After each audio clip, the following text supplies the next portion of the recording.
So by doing so, let me talk to the of the three of you that are aboard the ship and are. Ooh, I got to rephrase that. For the three of you that are aboard the ship and not zombies, I was going to say and still alive, but I'm sorry, Mordecai. Um, you're with us in spirit. Um, I'm physically here. well, I meant in like got the passion. Um, Oh. um, Seltur, you are aboard. You are aboard a ship with two crazy people, if I remember correctly. Darling, correct yourself first, and then we'll talk. I'm not hearing a title. I'm sorry, Captain Seltur of the Maw. There we go. That's better. uh, Now, what was it you were asking? I'm sorry, I couldn't hear you over the people who were screaming like as if they're hearing voices or something, trying to gut people and what have you. Look, I'm all for playing with your food, but I'm starting to get just a little bit weirded out by these two. Just a little bit. Is there any particular remedy, or is this sort of like, well, any port in a storm, and I got to have all the help I can get?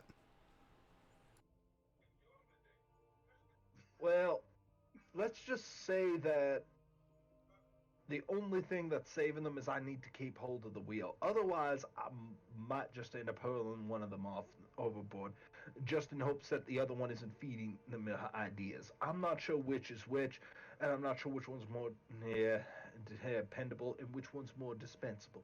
I'm still making my mind up. Right now, money says muffin top, but it could go either way.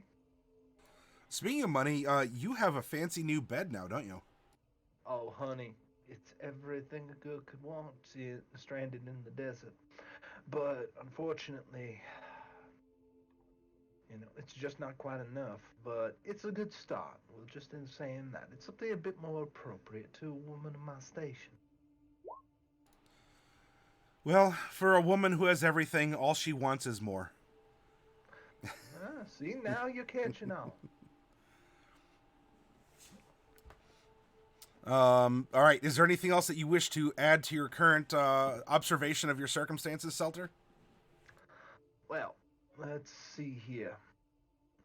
It would appear that Rigor Mortis is currently experiencing voices, and he's wanting to hack up individuals and strew them along the ship. Now, this wouldn't be so bad an intimidation factor if anybody was inside.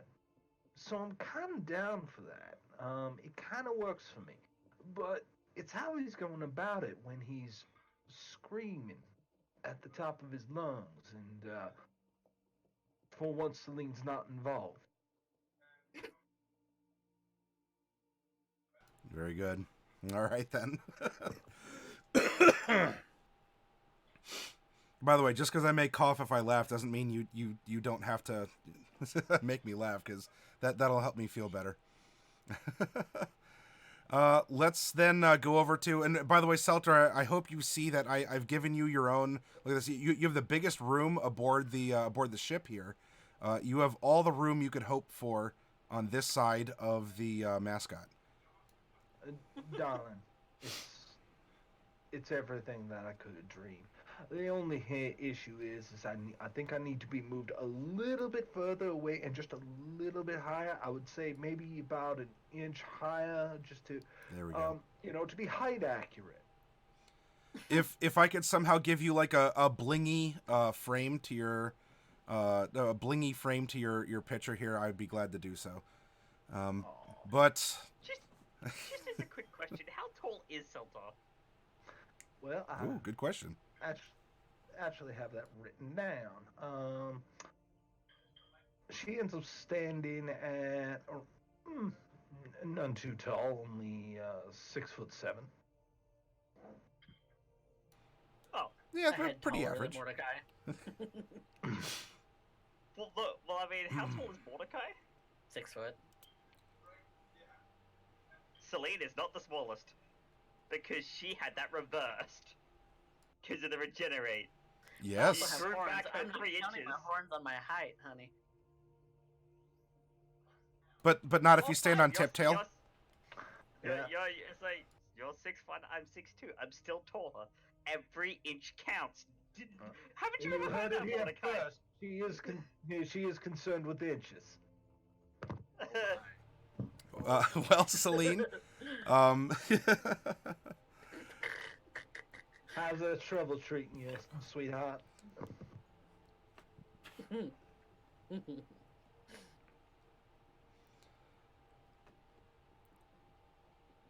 oh, Celine, are you ready to go? Would you Yeah, like to? yeah, no, all good. I was just answering a question Yep. so you guys didn't have to get it. No problem. So tell me what's going on with Celine right now.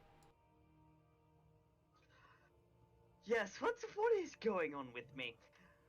Well, Seltur is looking at me like I am absolutely crazy, and for once, she might not actually be wrong. At least as far as I'm concerned. But I think, it's probably good to have me out here in the desert. I feel like with all the things that Mordecai was saying and all the things of aberrant origin that we've been dealing with, I get the feeling that a particular human warlock, at least in spirit, has been floating over us and doling out what could only be her version of a blessing that only she can truly understand. The thing is, everyone was always scared of Jade, scared of the kinds of things that she would say and what she was capable of. But I can understand having voices in your head. I mean, I pray to a goddess who sometimes speaks back. And let's not forget Jack. So, let's not talk about Jack.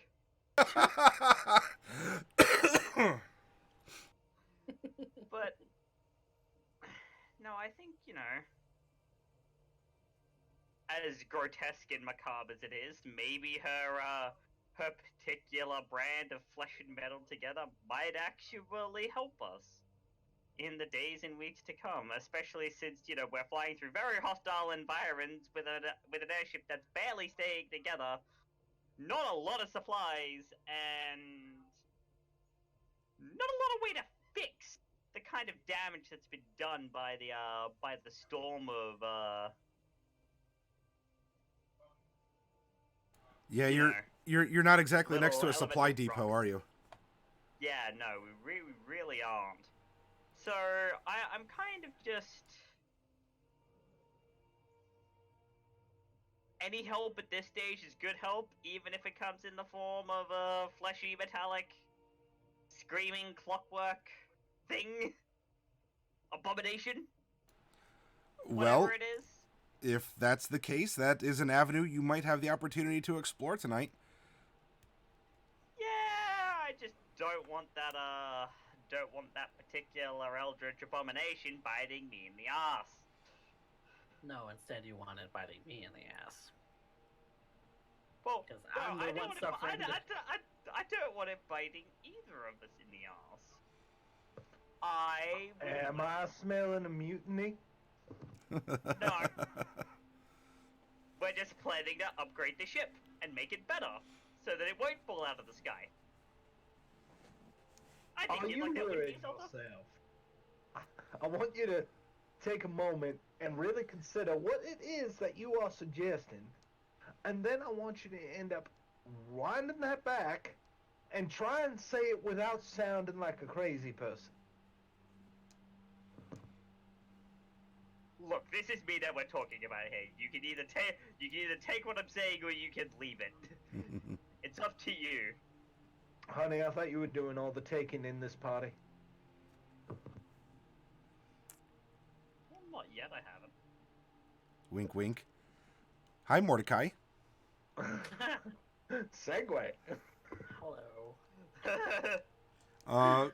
Last I recall, you might have been a little spooked. What's what's happening here? I think a little is kind of an understatement there, sir. So, yeah. Whatever that was, It was spooking me real bad. I have no idea what it means. I'm not sure what it is. I don't understand. I don't get it. I have done many a prayer myself. I have tried to reach out to the gods to be able to, like, grant me things or wisdom or what have you, and none of it's ever worked. And this time something speaks back. I don't. Yeah. You know, And Mordecai. The one thing you didn't ask for, you get. I've been talking to Ouijas and Luna, not fucking Shona Ruth. Well, look, here's the thing about Ouijas. Ouijas responds only when she wants to respond. Like, Like I am every other god. Well, think of it this way: I am a cleric in her service, and most times she doesn't respond to me. And I made an oath. I pledged myself. You know? Yeah, and I'm hearing this thing.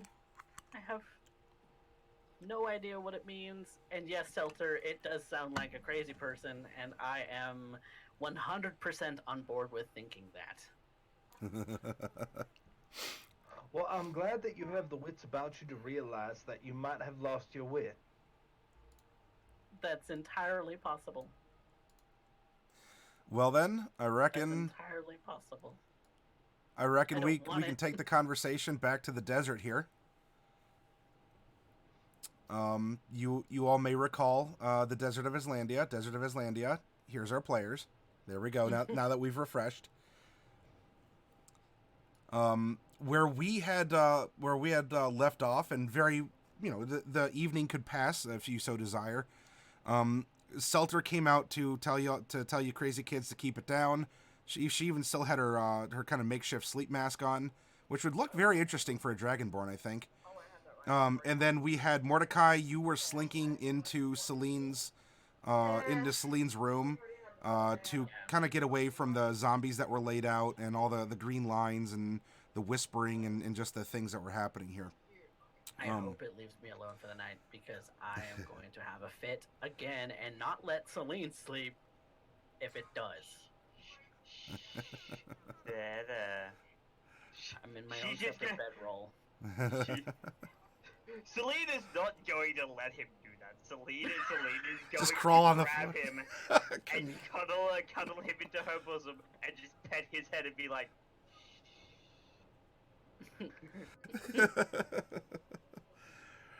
Then Celine, are you content to get a night's sleep? yeah, I'll be content to get a night's sleep like that. Seltur, are you content to get some beauty sleep if you can? Just let me finish nailing this door shut. All right.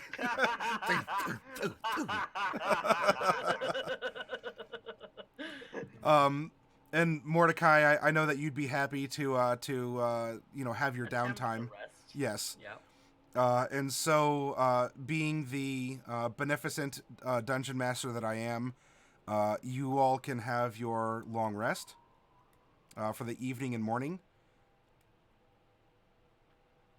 And then we can get back to flying. And you presumably Once I can this get back to ship flying. fixed. Hopefully.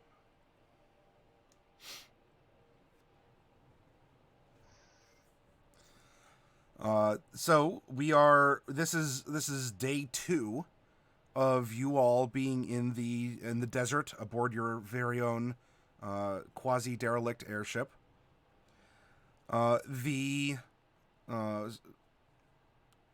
The zombies are where they were left. The corpses are where they were left. Mordecai, there are no glowing green lines on the interior of the hull. And nothing's disturbed me during the night either? For the rest of the night? No, I mean nothing I'd inflict on you. I don't know about Celine, but that's kind of that's outside of my realm.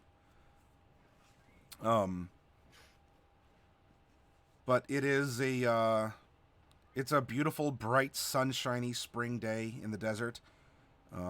So after your customary hiss at the sun, Mordecai. I mean, you can go back to work, checking things out. I mean, I imagine you want to check and see if anything did change, and that'll take a little bit of time.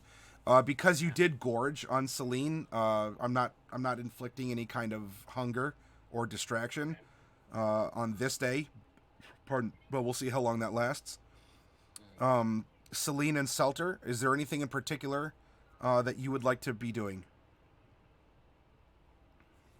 As we end up waking up, or beforehand, because right now this door ain't gonna nail itself.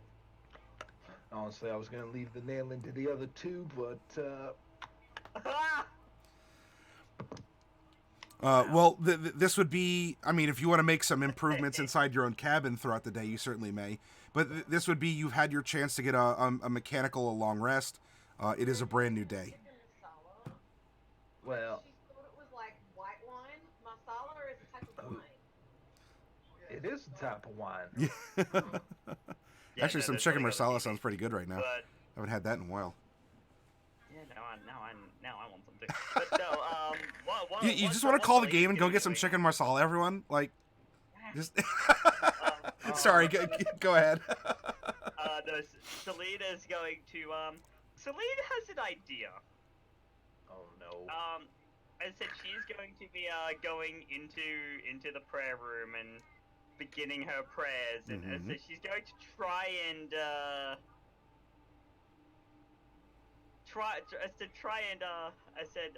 invoke Weejas's will using this ship as a conduit I'm going straight to work. to, try and do some repairs, make this ship into a flying citadel of Weejas. Of Okay. which Seltur will be the captain. So Celine is gonna do a little bit of spiritual healing. Mordecai wants to heal the ship, and Seltur, your plans for the day? What I think that this equates to? You know what Celine's trying to do? She's basically trying to turn the ship into a spell jamming vessel. We shall see. Well, honestly, my hands are not suited for manual labor, so we can leave it to those two. I suppose then, if I understand, this ship still ends up having a wheel to it. Yes. Steering. Is that correct? Yes. Okay, good. I'm gonna take that, Okay. and I'm gonna go about the ship, trying to end up taking a look around what we have. I'm specifically keeping the wheel because I do not trust these two to be left alone with my ship while it's fully intact. So, well, this buys me some time before I get back. Okay. Sure. This is going to necessitate probably needing to borrow a screwdriver, so you can unfasten it from the from like the hub that also has like push pull for up and down. Of course. Okay. So Mordecai, if you have a screwdriver to spare, Seltur's going to need that for a little bit. Why? I'm the captain. I don't think I need to end up answering that question. Just hand over the screwdriver. I mean, You know on how this goes. You Sure. end up to there we go. See? She pats him on the head. Now you're running. I knew I liked you for a reason, Riggy. wait, what? She just walks off with that. What was that name? I don't understand you sometimes. Says the person who's hearing voices. They're not talking to me today, so maybe it was a one-off. That makes two of us. Goodbye. Let's get back to work. All right. So we're gonna kind of take things over in a downtime style, where there's certain goals that you all would like to meet over short, or I mean, when I say long term, we're talking kind of a week at a time, kind of chunks. Celine, I would like you to make a religion roll, just straight up. Religion? I Yeah. can do religion. Religion is the thing that I can do. 19! Sweet. All right. Yeah, I'll take that. So a 19 or a 19. So we're going to go with 19. 13. And 19. during the course of the day, for kind of the thing that you've been exploring mainly, you notice in looking around this place you have a little bit more time. You know, you spend a night in here. You want to try and make some plans, and that's going to be right. This room is the microcosm of every, like, Mordecai's working on the ship. You're working on this room to see what you might be able to do to extend some kind of request or a thank you or a connection with Ouijas, who apparently can manifest in some way on board the ship, because one of your zombies was made permanent without having to recast. I will be I will be retaking, like, every 24 hours, just so you know. I will be re-establishing control over the rest of them. Okay. So what, you can animate 5, correct? So that still leaves 3 unanimated? It's I can reanimate with just using the base spell. I can reanimate 1 or 3 with a 4th level spell slot, or I can re-establish control every 24 hours of 4 or 6 with a second with a 4th level spell slot. So I'll just be casting at a 3rd level to keep the ones that I've already animated under my control. Okay. No problem. Oh, I should ask then, what do you want to have them do? Just sort of stand guard, or... They will, I will probably have one of them stand guard. They are relatively strong, so if Mordecai needs any heavy lifting done, that'll be...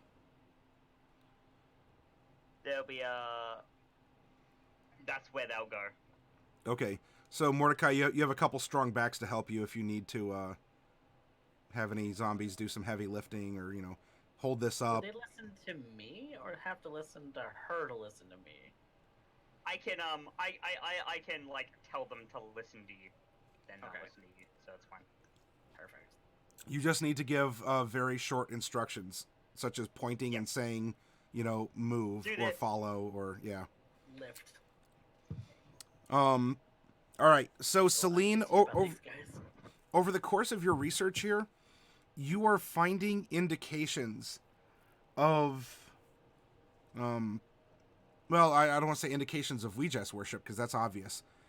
However, you have found a strong similarity in the details of the room, the altar, some of the things that you found that match up to another kind of quasi off-brand Ouija's set of symbols that you found before. The ones that I found, the old school ones that I found on those necromancers. In the cabin. In the cabin? Yes, with... Oh, okay, so this old school Ouija's worship might be Shadahar in origin. That there is a very strong piece of evidence that's the case. This must be the Shadahar version of Ouija's, and the way that they worship her. Because I'm guessing that given that it is my religion, would I know that that the worship of Ouija's was introduced to Mesotopia as a whole by the Shadahar? Or by people who left the Shadahar? Yes. So specifically here, this brand was imported with the majority tieflings that sailed south from realms up north, and they brought this sort of alternative worship that was more the pursuit of magic and less the pursuit of necromancy and the study of death. Yeah. So it could be that the way that I worship Ouija's is just it's an evolution of of the way of the original religion that had its roots in Shadowheart. Okay, that's good to know.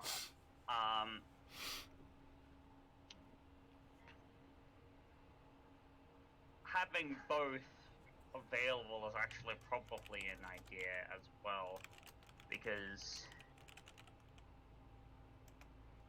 Ouijas is the goddess of magic and death.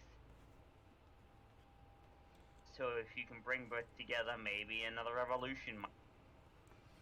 And so bear in mind, as we have these, these like tiefling pilgrims, like almost like a Protestant pilgrimage from an Orthodox foundation. Yep. There are some. Oh, in go ahead. Shadowheart, they now the list of objections to the door of the major temple in the capital.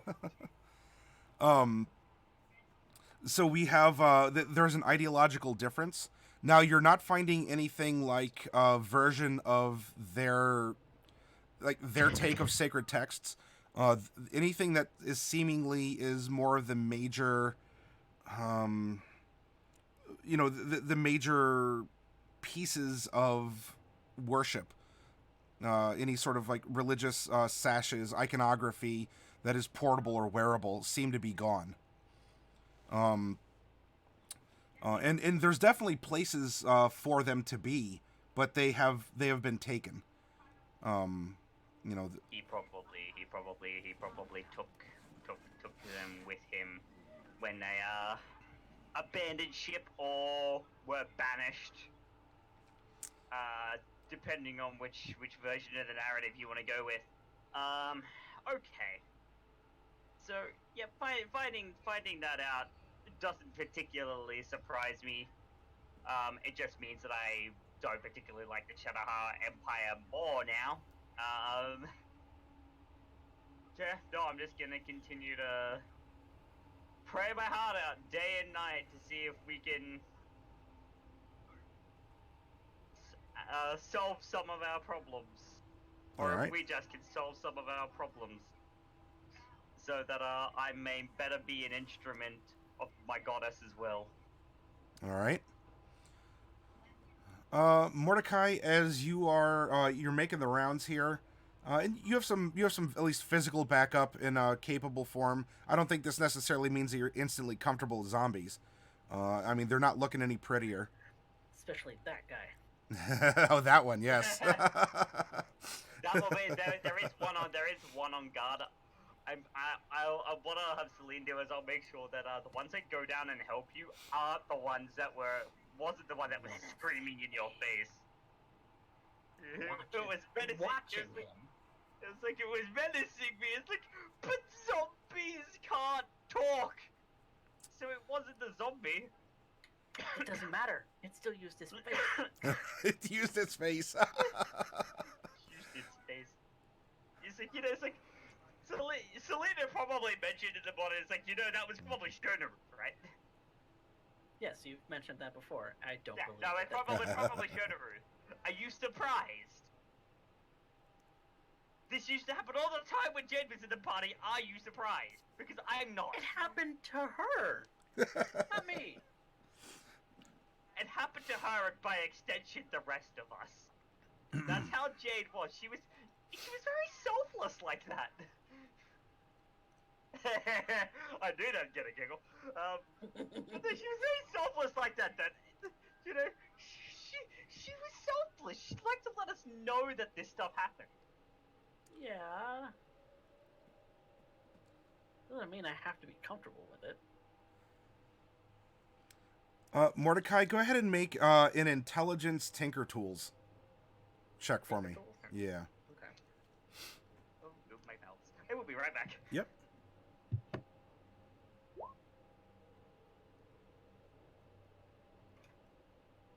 My cat just turned on my printer. I got a 14. All right. So on this day, the day prior, you spent it looking at the major things that need fixed. I mean, and we're talking the glaring issues, and you were able to prioritize them into a list that you felt should have been addressed first. Now that you have the broad swath of the ship fix this first sort of a list, you're able to go through and do a little bit more nitpicking, a little bit more detail work to try and understand not just the major things like, well, so these are the ribs of the hull. This is what keeps the ship together. That's, obvious and crucial. But now you can appreciate things like where nails or rivets have been used. You can, you can find, you can find just other little bits and bobs about the ship that are here. And while the ship in concept is rather simple for the most part. This is a military vehicle. It should be able to be, durable, rugged, easy to be fixed. So a lot of the parts are simple, but what's a little bit confounding is that many of the parts are probably smaller than what you'd be used to in some other regard. And so they either have stronger metals or different artisanship or something along those lines, where some of the pieces are like you get a hinge as a hinge, but you're not used to hinges being small, like as small as you'd find them in a particular section or something similar that you would have seen otherwise back in Mesotopia. So there is a difference, maybe advanced, or at least it's just aesthetically different, where they have tried to minimize things, and also to try and make things simple to understand. So you have this kind of detailed scan, and I'm saying this as a general application that if something were to come up, I'm not going to go over a list of details of this airship, but we have unlocked, there is a basic understanding of, okay, I get it, this goes here, that goes there. Now, more in particular, where you are getting to use these finer tools, especially now that you see things like tinker tools are a little bit more viable. There's plenty of room for the carpenter's tools, for sure. But when you go to look at the engines, because the engines weren't really a priority because you already landed, you needed to make sure the ship wasn't going to collapse on itself, yada yada. You take a look at the stump where that sixth donut would have been, and it is there's a lot of fine, rather shiny metal. Nothing that looks standard per se.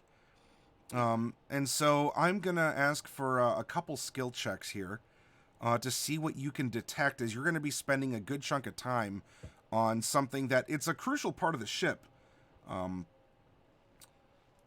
But first, I would like you to give me a nature check, please. Okay.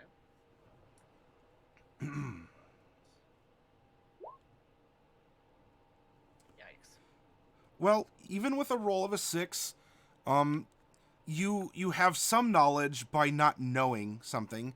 And so in this case, this must be some kind of exotic metal, because you've never encountered a type of metal that has this particular luster and like flexibility to it.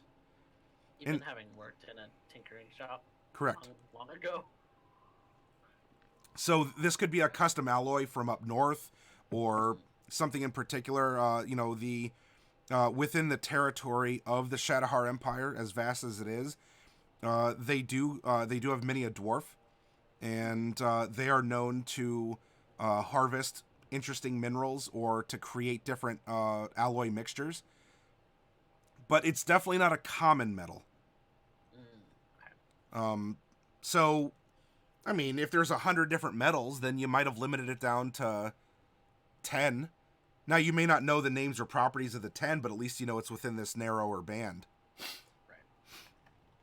Fair enough. Next up, after nature, I would like you to make an Arcana check, please. Okay. As these engines, oh, look at that, 21. All right, so for sure, these are not sails. So there we go. We got a solid foundation. These are magically driven in some way, and in thinking about the use of components. For example, a copper wire can transmit, to help transmit a message in magic.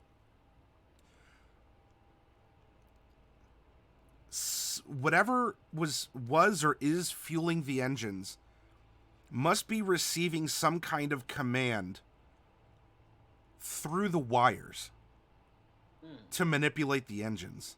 Because you're finding kind of like a cluster of wires that were together, that are sort of now splayed out because the engine was ripped off. But you're seeing no signs of, no fans to capture wind, no sails. You're not finding any sort of tube that might carry water or some other liquid, some kind of a fuel. So it's not like a water wheel or anything along those lines.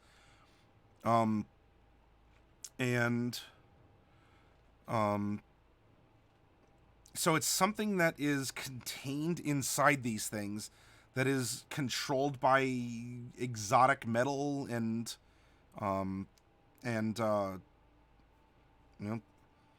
it's definitely foreign. The ship itself is pretty solid, so it would seem like the engines are definitely the techiest part.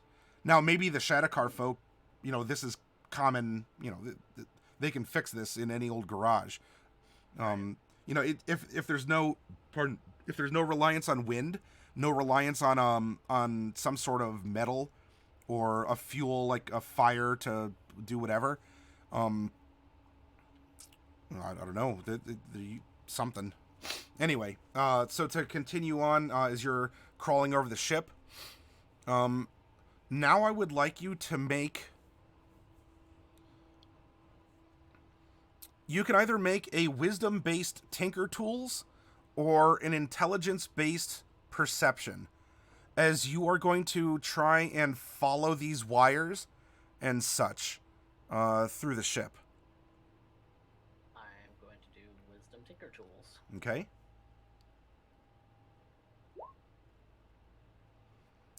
13. Okay. Following the wires aren't necessarily difficult to do.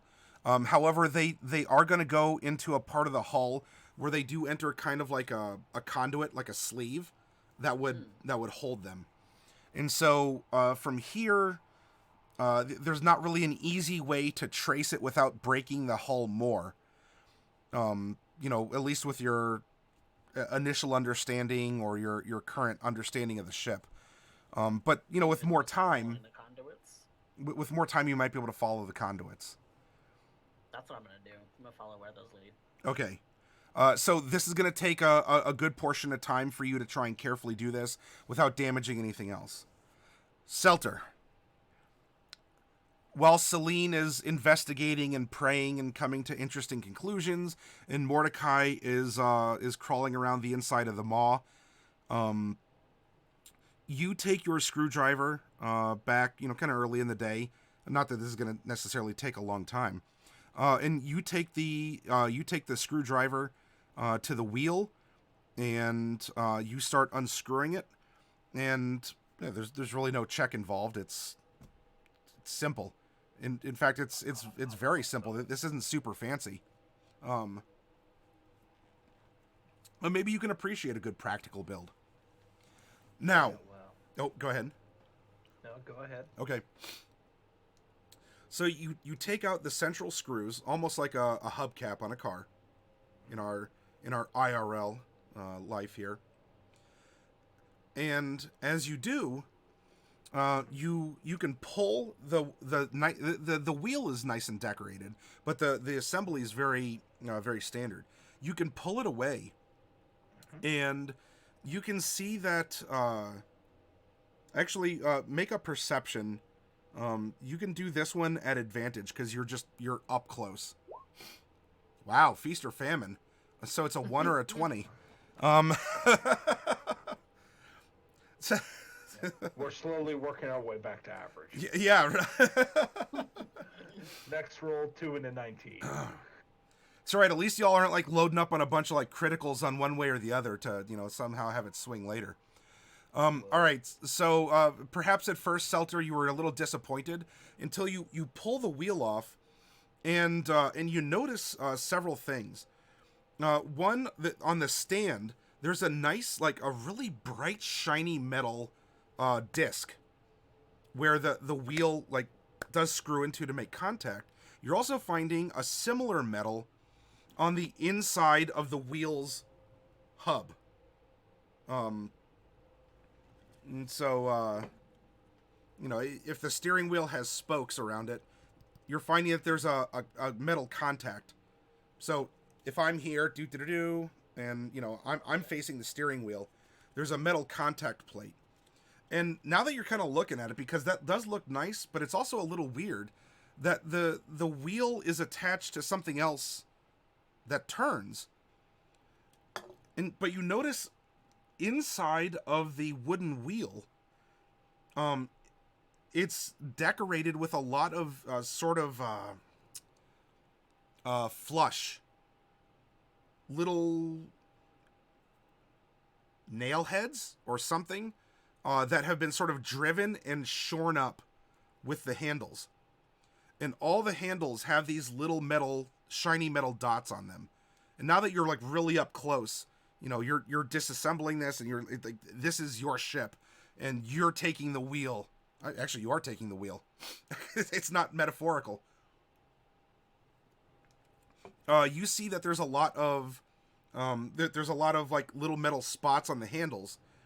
Everything else seems wooden, and then on the inside of the wheel that you have removed is a shiny metal plate. Is there any way for me to deduce the function of this particular wheel? Like, how? Why would they design something like this? Now it's just confusing.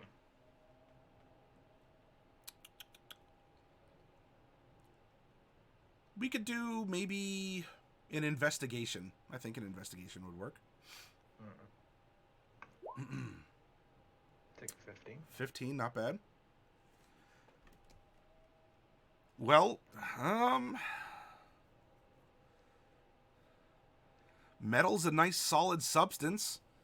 This is a military vessel. Military vessels have to, bear some strength. Though it could be decorative. I mean, some decorative, a little bit of effort was put into decorating the wheel. Maybe the metal was a part to reinforce it because it's such a crucial part of the ship. As for, although this is more form than actual, you're seeing more form than function. I mean, you could reinforce things, I suppose, but it is a bit odd. Well, I don't know a thing about it, so, and I'm clearly not going to learn anything here. Still, I'd like to know our surroundings just a little bit, and it's given us some chance of understanding what the hell we're dealing with. So immediately, I am going to end up taking with that wheel lashed to my back and go for a walk. Are you going for a walk out in the desert, or are you... Not too far out, but enough that I can end up seeing over some dudes we can't see. Just trying to get a lay of the land situation. Oh, okay. Because unfortunately, we didn't exactly have the softest of landings, and we gotta end up getting this place up pronto. But we kind of need to know where we are and what's around. I'm pretty sure I'm just gonna see sand, and more sand, and I am probably gonna be the one person wasting the most time, given the others. But somebody's gotta do it. Yeah, someone's got to lay out on the nice warm sand and soak up the sun, for security purposes.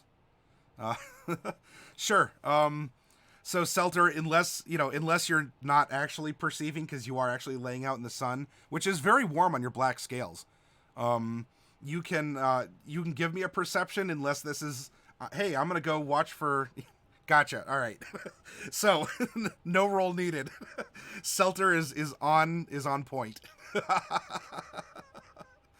Oh, in fact, yeah, you even got that nice metal disc inside your wheel to reflect the sun right up. You can get a tan under your elongated snoot. I love that imagery. Just this black dragonborn splayed out on the endless dunes and soaking up the sun. Like you do.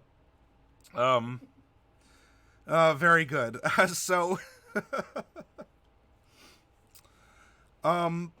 as time is going to pass today, Mordecai, no additional roll is needed. I was more or less looking for like how efficiently are you able to follow, because right now, it's not like there's anything that's overtly threatening you all.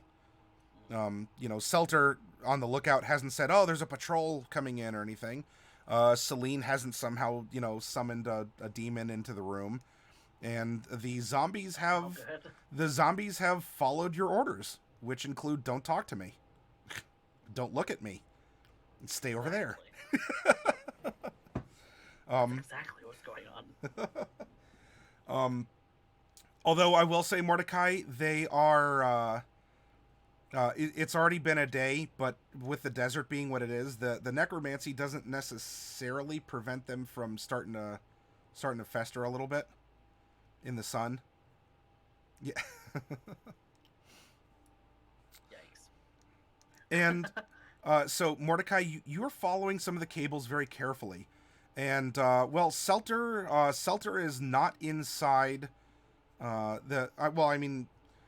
Seltur's not aboard the ship, but you see the conduits go up to the pilot house. And in entering the pilot house, number one, the steering wheel is gone.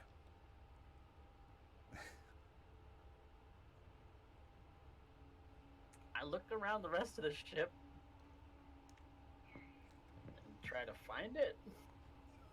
You didn't see it in your ongoing inspection, but you do see in the pilot house this same metal that you've been tracing from the kind of the filaments and the wires at the end are you're following some, and they disappear a bit into the deck, but then there's a conduit plate on the stem where the wheel would normally go. This same kind of shiny metal, like it has that kind of like similar like ding if you hit it, kind of feels the same to you. But the wires seem to go to the wheel stem. Also, for some reason, the wheel has mystically disappeared. Mm-hmm. And yes, the actual wheel itself is gone.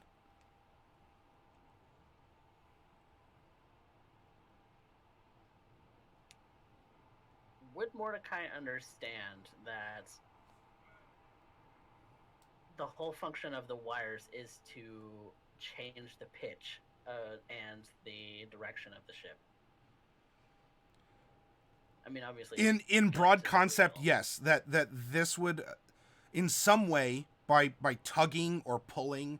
I mean, the concept of some basic clockwork of, if you pull on something over here and there's a wire through a pulley, you can get action over there. So in some way, the wires might be transmitting the pushes, pulls, tugs, or something else, or magic even. Yeah, and I understand that it's arcane in nature, so it's got to be some kind of maybe like arcane electricity of some kind. But the wheel's missing. Yes. I just kind of like sigh, and I look around the ship. I look around outside the ship. I go looking for it. Okay. Sure. You can stop by. You haven't really seen Celine too much today. She's been kind of cloistered up outside of the harsh sun. She needs to keep her skin that nice kind of milky pale. If you want, you can stop by Celine's cabin. You don't have to. Just gonna peek inside. You haven't seen the steering wheel, have you? Celine. Yes. You haven't seen the steering wheel, have you? No, It's no, I have gone. not. Seltzer probably took it. She's been the only one near the. It's probably. She's a dragonborn. It's probably shiny or something. You remember she did ask you for a screwdriver that morning. She did. Yes. She probably took the wheel off. I need that. That's Squint. Yeah, we do. Look, I've been in here all day just working, so.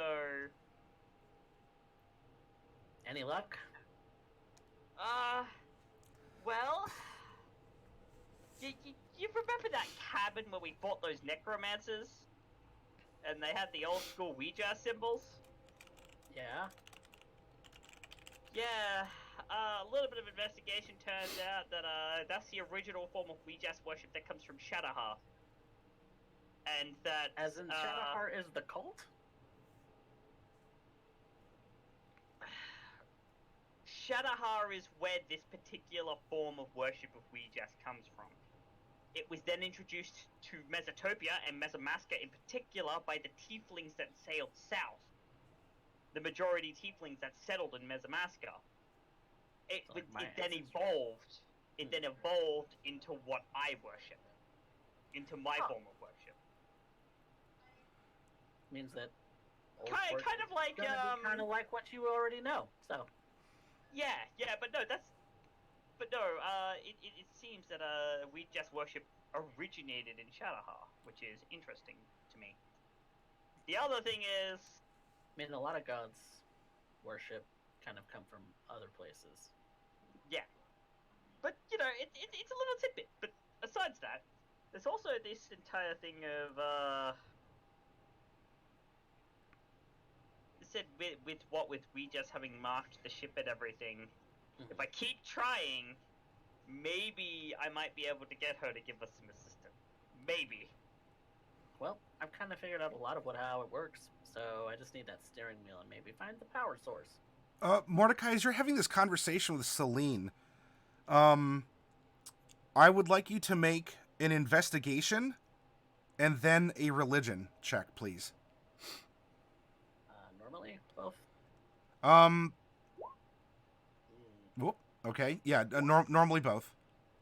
Okay. So a 2 on investigation. Yeah. Or I'm not 7 on exactly very religion? Smart. The mystery continues. Is there any chance that I might be able to assist him in that religion check? No, simply because this is the little like gears turning in Mordecai's head that I'm speaking on behalf of. So this would be, would something come to his mind, by chance? Right. Yeah. Yep. Let's go. Okay, well, Mordecai, your quest continues. Celine, informs you of what she informs. The steering wheel is out there with Seltur, who is on that sand dune, has been for most of the day. Sun's getting a little bit low. Seltur! You gonna trudge out there? Come back to the ship. It's getting dark and cold.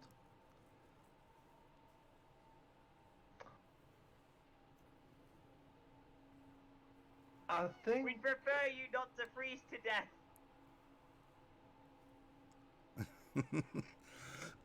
Oh, pardon me. Loading me into a trap. I can see it. Huh. I'm not building 2 fires.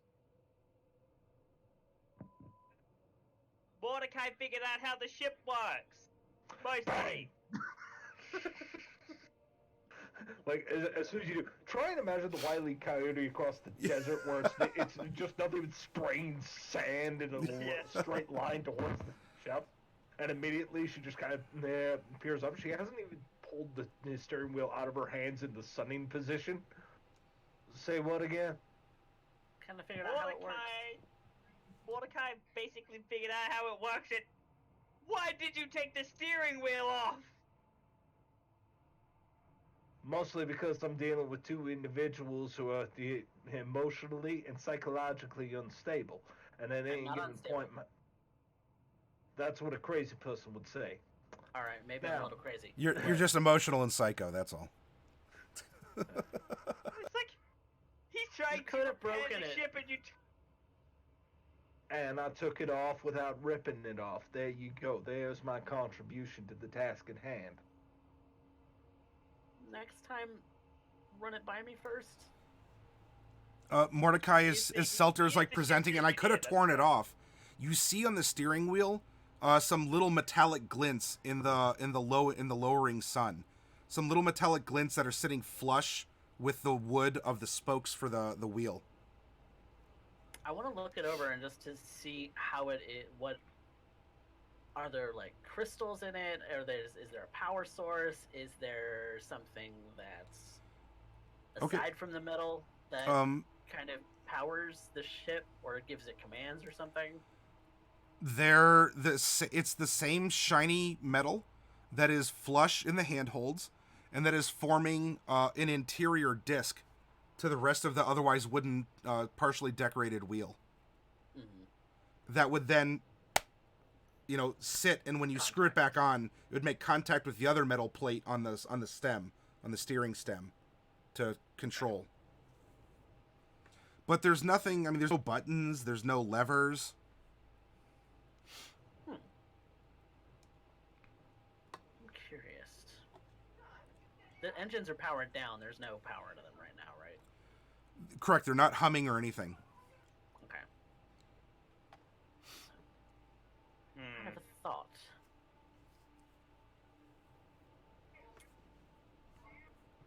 The ship runs, I think, on arcane power in some way. So casting a spell into it might theoretically get it powered up. That's interesting. Yeah. I've never seen a power source like this. I'm used to working with clockwork. May I take a look at it? If you want. Seltur, are you going to allow this? I'm not gonna do anything. I'm just gonna take a look. Examine with my eyeballs, and nothing else. Does Celine have anything sharp on her right now? Just her wits. She has like the short sword, but it's like properly sheathed and away. Fine. Hands on your head. Yeah, right, fine. So, what do you think I'm even going to do? That's what I'm worried about. Even you don't know. So Celine just rolls her eyes and she's gonna examine it. Okay, you're gonna hands on head, but you're gonna lean in and take a look at the steering wheel. Yeah. All right. Every so often, one of her eyes goes towards Mordecai. Just one. Just one's looking. And all of a sudden, reptile eyes. Since the topic of some sort of arcane interaction has come up, let's ask for an Arcana check to see if you can square anything up in your own noggin with this. Oh yeah, not too bad. 19 or 22. I'm rocking the int skills today. So, I mean, your hands are here. Fortunately, it's good for scratching your head, since your hands are already up here as you're leaning in and taking a look. Some spells do require particular metals. I mean, in your own faith, silver can be used for certain rituals or certain effects. And there are other spells that use other types of metals. So this could very well possibly be some kind of an implement. But you've not seen anything like this before. So really, all that's coming to your mind is, yes, it's possible that this could be a conduit or an implement or some kind of a mechanism that could possibly funnel or channel magic. Magic. Okay. I would like to have a look at the these are inlaid with metal, basically, right? There appears to be metal that is going through the wooden handle. I will say too, Celine, if this is true in your mind, Seltur must have some kind of magical property, since she was the one that was piloting the ship. Yeah, So leaning Seltur on- might be a wizard or something like that. Who knows? Yes. But if your theory holds true, then she has magic. Selena will keep that in the back of her mind for the time being. Okay. And I would like to try and identify the metal that runs through here, if I can. Sure. Give me a nature. 14, which isn't terrible considering I have a 0 in nature. 14. It seems to have properties of silver, but it doesn't. Oh no, Like it's Quicksilver? solid enough if it is. You're not sure what type of metal this is. I mean, it has some appearance properties of others, but there's just something about it. Well, your hands are on your head, so you're gonna have to ask Seltur to interact with the metal with your fingers, or I don't know. Some mineralogists lick their minerals to find out just their taste or their content to tell them apart. Sure, I'll lick the metal. Why not? All right, Seltur, are you allowing this contact? It's my tongue. What am I gonna do with it? Really? I'm hesitant to allow this in the fact that I knew it was functioning when I removed it. If we can't get this thing off the ground because of your tongue going back in inappropriate places, then it's on you.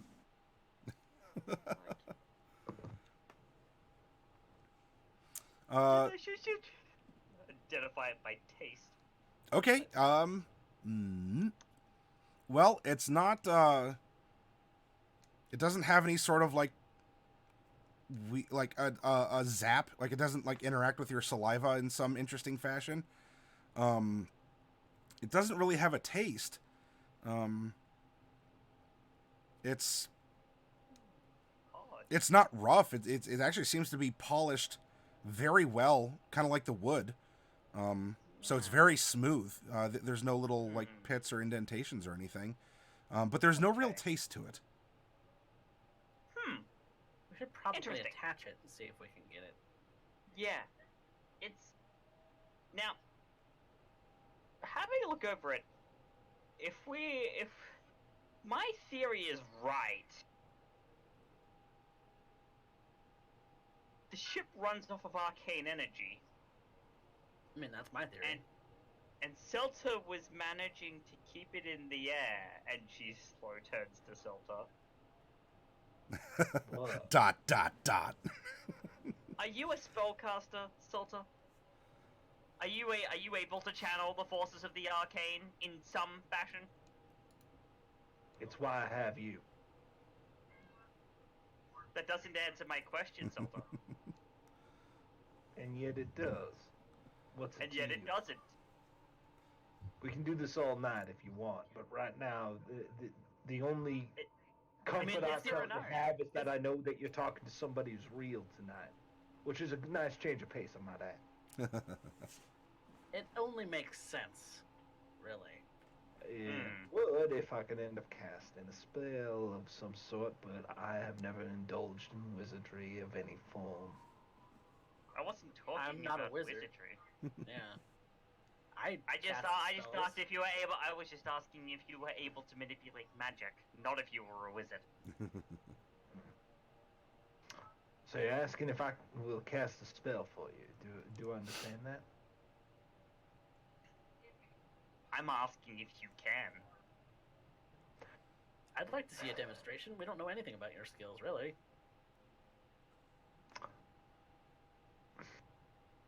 Very well then.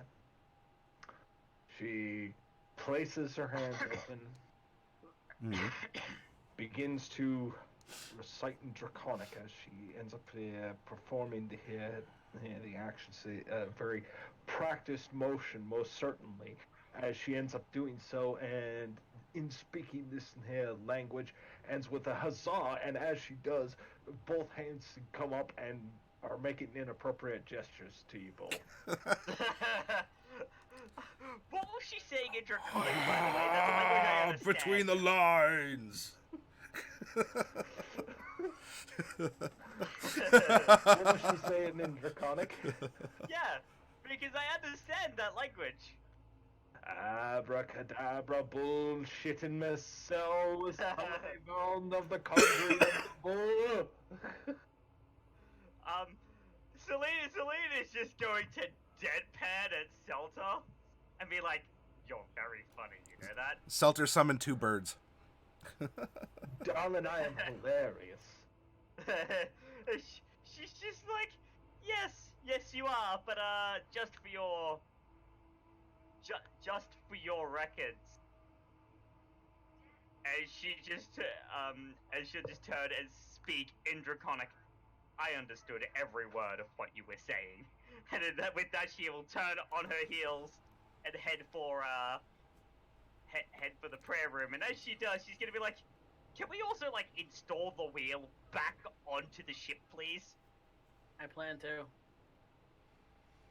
Well, Seltur, I mean, the evening's coming. Who knows what weird stuff might happen again? Would you like to go back to the ship and settle down for the evening? I'm in the ship. I will warm myself by the fire. I will enjoy a meal that was offered by the crew, namely the crew. Okay. And I presume you'd like to eat, or you at least begin eating a non-animated one? they won't miss a couple of ribs, will they? Selene might. I don't know if you care about that. No. They don't need to be whole. I just need a bit of bone dust, a drop of blood, and a piece of flesh. Fine. Good enough. Just starts cooking up a chunk of zombies. The meat's still good. Starting to jerky. It's starting to jerky in the heat. Okay, yeah. I just walk away. The meat is beginning to jerky, but Well, it's still good. if Seltur's cooking dinner, Mordecai, do you want to reinstall the wheel? Well, that's if Seltur's going to let go of it for this. But... She is currently here sitting with her arm on top of the wheel. She does not trust these people with the wheel. Oh, all right. You're gonna have to wait till she eats then, Mordecai. When she's airworthy, I'll reinstall it. Ooh. Okay. I was gonna try some tests. Well, then we'll do that first thing tomorrow. Now, won't we? Fair enough. Please sit down, enjoy a Selene, and have an evening. I'm gonna go back to looking for things now. Sure. Selene's right over there. That's not what I'm looking for right this second. So Seltur is having a well-deserved meal after spending all day on watch. Selene has retreated back to her room, and once more, Mordecai, you're the only person with a will of his own moving about the ship. Although you still do have 2 that are under your control, as one is still on guard duty, and they're yeah. I'll refresh them before I go away, but Okay. after a little bit, Selene will come back out and be like, "Hey guys, Mm-hmm. Yeah. I have an idea. Yes. So, if our working theory of this being a channel for arcane power is correct, Yeah. and this ship has been marked by,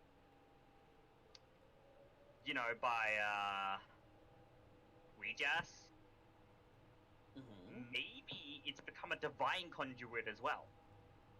So, If that is the case, what would happen if I was to say, attempt to use my spell power to attempt to repair the ship?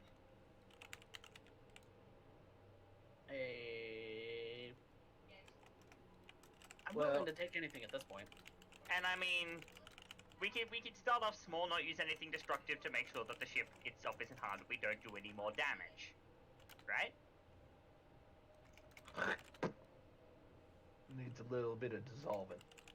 I'm sorry, I wasn't paying attention to the thing you said. But as far as I am concerned, your earlier question ends up making me consider something. Has it ever occurred to you that every one of us is currently carrying a power source and that nice little hickey that we were left with? I've been thinking about wanting to get mine removed, Celine. Yeah, I can well, only yeah, try. but here's the thing. You saw what that was. It's an eyeball. With teeth. Yeah, that's why I wanted out. It was Yeah, maybe no. giving me the things that was going on last night. I get that, but first, I'm not sure if we have the equipment to do that anymore. And number two, Well, well, I mean, we professionally might, or, you know, that's medically. the thing. We don't have the equipment to do that without me having to try and hack these stuff together, which is a bad idea. Because remember how that went last time? We got sprayed with acid. Also, No, your I acid meant glands are on really me. close to your skin, Seltur. Honey, all the better to eat you with. So, I was thinking that you would remove it off of me first instead of Seltur. well, yeah, but the same thing still applies. There's no acid spray, but there's still a chance that you might bleed out and die. Really? Again. I'm a You sure about that? Because last time I checked, here, Riggy here has been, Ricky? well, he's a corpse.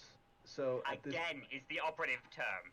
so if I might make a point, there's literally nothing stopping me from biting into his neck, ripping out of whatever chunk it is that's currently in there, spitting it out, and calling it a day. And the worst case scenario is we don't have to hear him talk no more. Oh, what a shame that would be. Hey, that's kind of how I do my thing. Yeah, no, let's not. Look, I'm not even sure. Like, look, I know the origin of these things, but I'm not even sure as to their proper nature. Like, they give us mind shielding capabilities, but and It also means I can't send sending. block telepathic style stuff. Yes, but the thing is, we don't know what else it's doing. Yeah, that's why I want it out. Yeah, but the thing is, we don't know what else it's doing in the form of. It could also be linked to our life force and possibly kill us if we remove it. You forget, I don't Celine, know. I am dead. Oh, honey. Yeah, but I mean, it might end the curse and you might, like, die. I was I alive. see no downside to this plan. Hey, It's like, of course you don't, Seltur. look, But if I might make an observation. Oh, please, Riggy, please do it. Oh, I Go was on. just gonna say, I don't have a heartbeat. I don't know, do I bleed? I mean, does he bleed? If you're Does that mean full he's- of blood, he's been like stabbed- you kind of He's ooze a been little bit. stabbed several times. Yeah. Well, I mean, yeah, But- he oozes a little bit because he has no blood pressure because his heart isn't beating. But that doesn't mean that you don't bleed. You can leak. Yeah, you could leak, which is worse and really actually kind of sounds disgusting I know. even to me. Kind of thinking about it, I don't like to talk about that, but Yeah, so instead of worrying about that for now, why don't we worry about getting this ship airborne? And we can deal with the shit in our next later. I don't want it there anymore.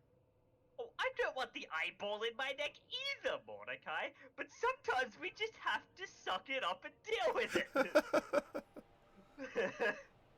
I don't like you right now. Seltzer's taking this conversation in the wrong way when you say that line, and she's just smiling without saying a word.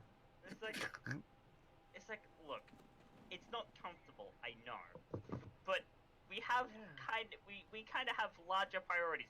Not to mention, the desert really isn't the most sterile place to be removing chunks of skin.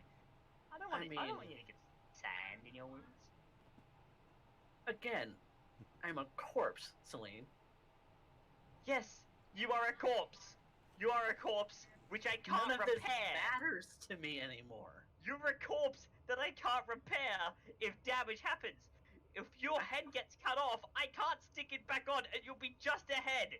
Do you want that to be a thing, Mordecai? Do you want to be just a head and then we'll have to carry you around in a sack? Because that's probably what'll happen. No. No. Exactly. So, I'm why the don't only we- person who can heal myself, really. Exactly. So we'd rather not make you lose movement, bodily functions. That's the thing that you need.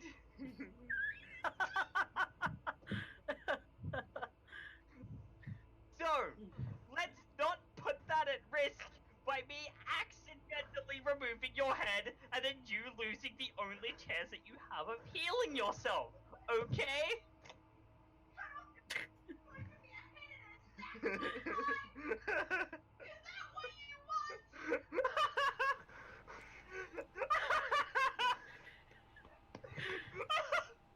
You just...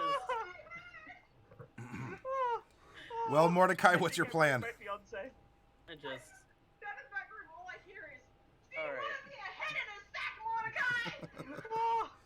But no, Selena's just like, so, instead of anyone cutting into anyone, let's get the piece of machinery working. Because, at the very least, if this thing breaks, we still have legs. Yes? Yes. Fair. Okay, okay. Selena's He just just like, gives up and walks away. Gives up and walks away. All right, so Selena's just like, the After this whole bit, as Celine is trying to catch her breath, Seltur sitting there, enjoying her slightly dissolving ribs, just looks over. Honey, you need a boyfriend desperately. Celine will just throw off her head and shout some expletives and enter the cabin and enter her room, in which she's going to test the theory of using the ship as a conduit for divine magic instead of arcane due to Weejass's influence. And I believe that ends the night as Seltur is currently patting the wheel in her lap. Finally, they have some alone time. Just you and me Just and you. Ribs. Me, the wheel, fire, and ribs. Peace and harmony. well then, Mordecai, Time. that leaves you awake another night in the haunted desert? Question mark. Celine retires. Seltur, nice full belly, retires. It's just you and the corpses. Well, and the zombies, unless you want to differentiate them. I think this last little bit has just been a recurring gag of of corpse jokes at Mordecai's expense. That's why it's riggy. So, Celine's just like, Just- all Celine's doing is like, I just don't want anything to happen to you that I can't fix. Because if I can't fix it, you definitely can't fix it. the stars start appearing in the night sky. Definitely is getting cold, but you don't necessarily feel that as much. They're gonna start moving around and start spelling out words again. I just know it. The wind is, blowing the tops of dunes over to create other dunes. Barring any sort of interesting experience, are you putting yourself on watch? Are you contemplating plans? Are you doing anything in particular? Making notes, mental notes, maybe physical notes if I can find pencil and paper about things that I've been mulling about in my head. As far as I'm sure there's charcoal Sure. parchment around. that you plans, as far as the plans I have for different things. Okay. Trying not to think about what happened last night and not being scared of the dark. All right. So it's relatively quiet. I mean, save for the wind howling in the background. It's not like a sandstorm howl. Just just it blows over. You're working on your plans. Unless you're producing light of any kind, it's it's in grayscale for you, which is fine for writing. Especially since he doesn't have colors. And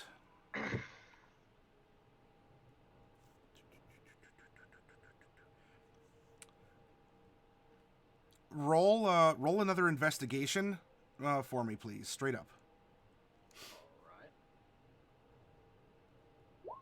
I am actually the worst.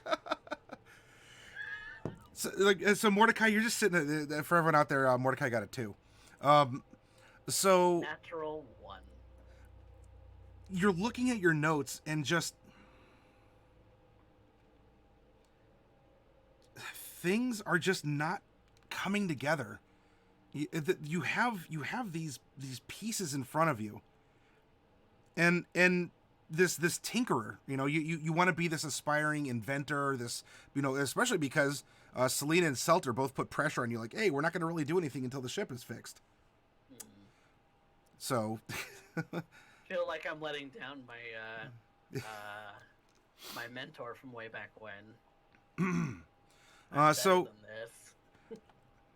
you have this vision back to your mentor. Maybe your muscles don't necessarily ache. Maybe just kind of remembering what I would always do at late night, kind of looking over things. Whatever habit. I don't want to force a demeanor or something upon Mordecai, but you're taking this moment of reflection after just absolutely being baffled and frustrated. And in front of you on your pad that you've been sketching and making notes, you hear a plip. I look at it. Is that a drip of something? Water has fallen onto your piece of paper. I kind of just look up and see what it is that might be dripping. Okay.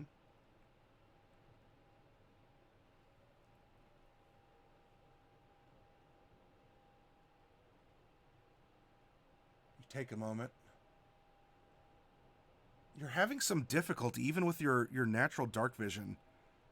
I mean, it's not like it's beyond the scope of it, but you should be looking up just about 5 more feet up to the top deck if you're on the interior of the hull here. And yet it still seems kind of of dark or misty. You're having trouble. Dancing lights. And you send it up and the darkness does disperse. And you now see and feel as a couple more little plips. One more drops on your paper and one drops right in the middle of your forehead and kind of goes down your nose. I wipe it off. There are wet handprints and footprints on the ceiling.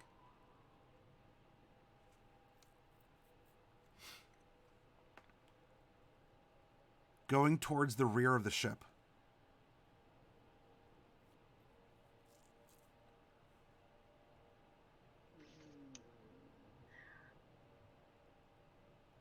Pausing a moment. I'm probably seeing things again. I know I'm probably seeing things again. But I'm gonna follow it anyway. What room does it go to? Okay. You're getting up from your station. Are you taking anything with you? The corpses, by the way, haven't moved. They seem to be behaving tonight. Just everything that I have on my person. Sure.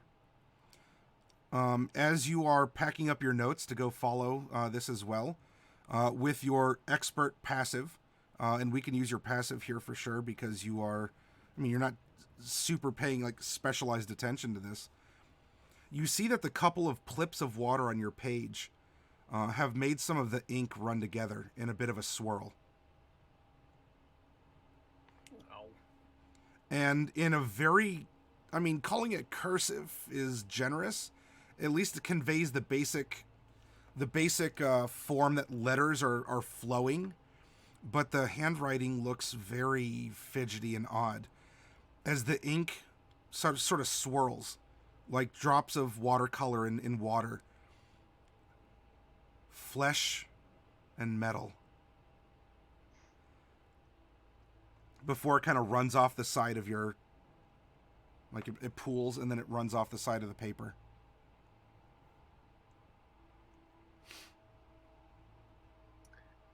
I stop in my tracks, and I just kind of sigh.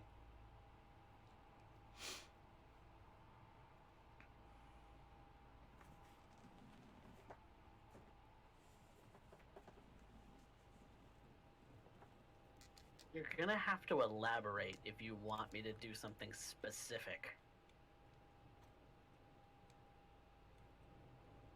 No reply.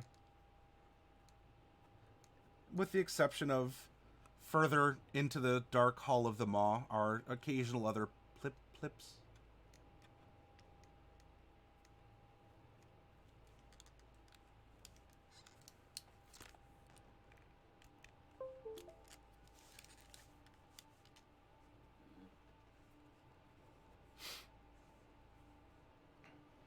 Are the wet handprints still going back towards the Yep. the back of the ship? To what section? To Seltur's room? To Celine's room? No, they actually seem to be going to the steps that would lead to the pilot house. Okay, so I'd go up there. All right. Tip, tip, tip, tip, tip, tip, tip, tip. And what do I see when I get there?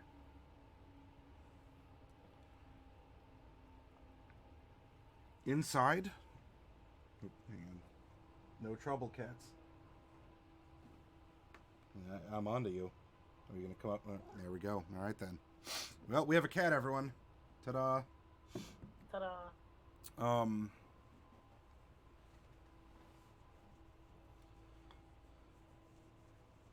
When you enter, you see that the exposed metal disc has wet black hair on it.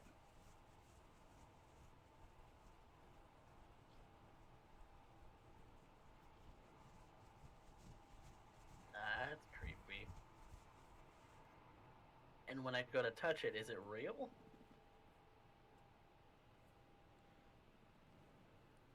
When you go to touch it,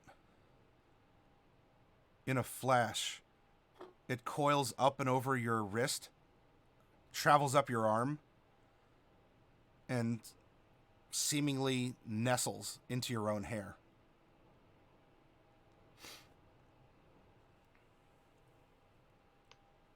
And everything is dry, including your hair, which doesn't have any extensions in it. Mm-hmm.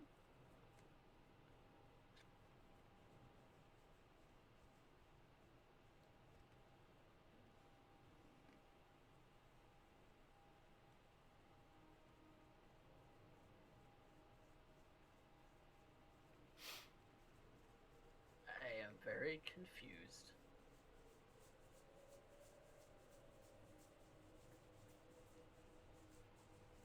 I just kind of look around the room. Are there any other strands of hair? Are there anything else that's interesting? Nope. Only a bunch of things that could use to be fixed, as per your list.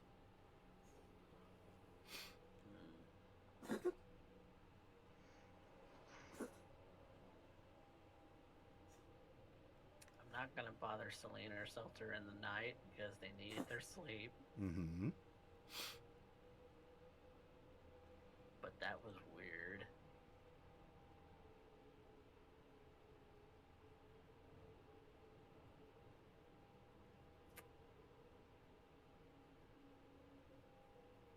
I'm going to attempt to say a small prayer to Ouijas and say,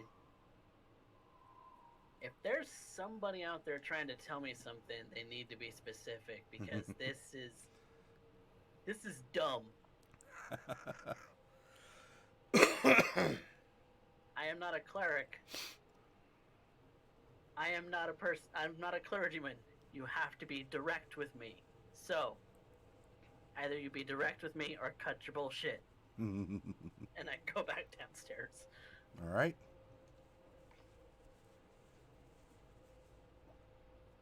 The night passes. It's cute that he thinks that that's going to work. The zombies behave. There's no further stirring in the ship besides the kind of the creaks and groans that accompany it as it kind of rocks a little bit in the wind or with the shifting sands. Nothing sounds like it's breaking or that it's going to collapse, but it is a reminder that the ship is, you've examined, you have a list of things, but now you just need the materials to try and actually fix it, as well as understand whatever's going on here. But good morning, Seltur, Selene, Mordecai.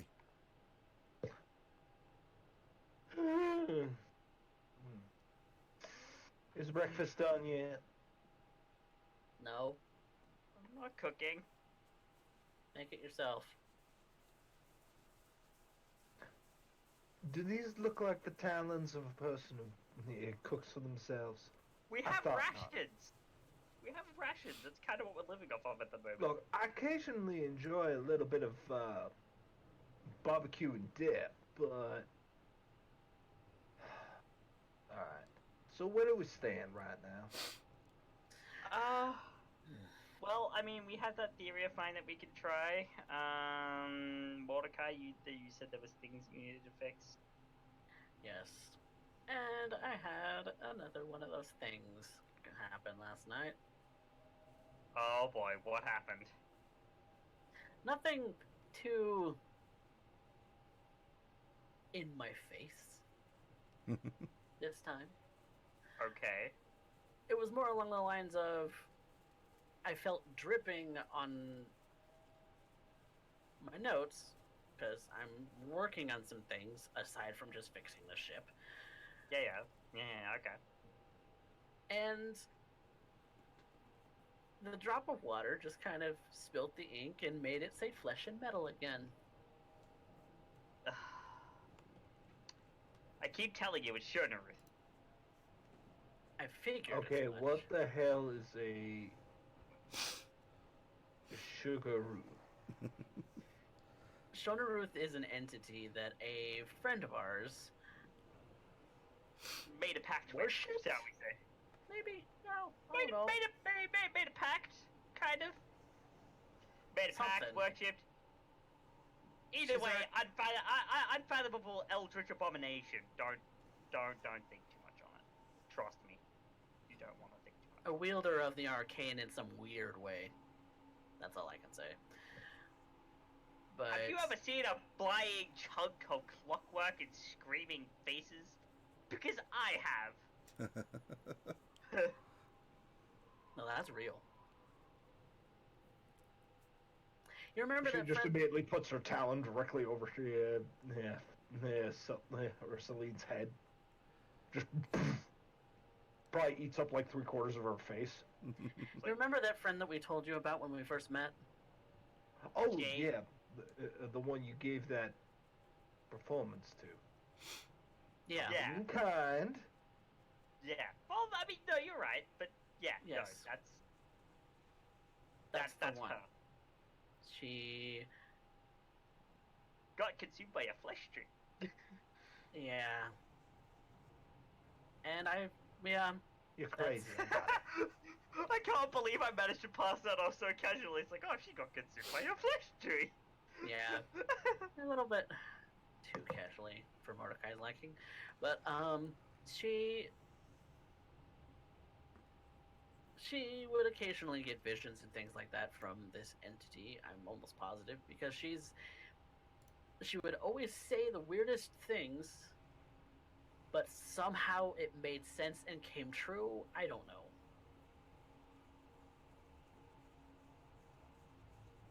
Like she was some kind of Sometime David tomorrow, diviner. the sun will appear over a horizon in a far-off land. Yeah, There but we no, go. no, Behold your new prophet. that's not it though. You know, Specific. she would say very specific things. Like, you know, she could say that the sun will rise tomorrow and it will be a black hole, and the sun would rise and it would be a black hole. She was If she said prophetic. something like, she was very prophetic in a really creepy way. Even more creepy than Bright, you know, who literally sees the future. Yeah. Alright, well, now that we're done with the crazy talk, you ended up saying something about flesh and metal. Okay, so let me, Ask I'm all the going to questions you want. I'm going to entertain the possibility that for some odd reason, something that is alien to this plane, who has only been heard of in your head, as far as I have ever experienced, Understandable. is has an interest in you well enough to end up getting you to start painting innards on the inside of my ship. Do I understand this correctly? That is exactly what I'm trying to tell you. Yes or no? Will it help the ship fly? Maybe. Then get yourself a brush and get going. And if you're wrong, now I want you both to just fully well admit you're both nuts. Get this shit going and do the I would- world a favor. We will leave you in the desert just to die of dehydration in each other's arms, because that would be a mercy compared to the torments that you are currently undergoing, my poor sweet little Rigi. Oh, believe me, I am not excited that these kinds of things are starting to happen in my head. And Because- Mordecai, at your confession, I have a mother. with your superior, 25 passive perception? 23. Okay. You're addressing Seltur. You know, I mean, you're having this conversation over kind of a breakfast. And out of the corner of your eye, now all of you hear like a pfft. Whoop, I wasn't hissing at you. Are you gonna go? Cat butt. Maybe. Yeah, there's cat butt. You just hear like it was like a sand dune just sort of like toppled. And so Seltur and Celine, you kind of look over and there is in fact like some sand that is sort of like shifting down. Maybe that happened. Mordecai, you saw something. You swear. Of course, it has to be you that swears that you saw something emerge from the sand dune and then like dive back into the sand dune. And Celine, where's your zombie? Well, one of them. It's a zombie missing. I think he dove into the sand dune.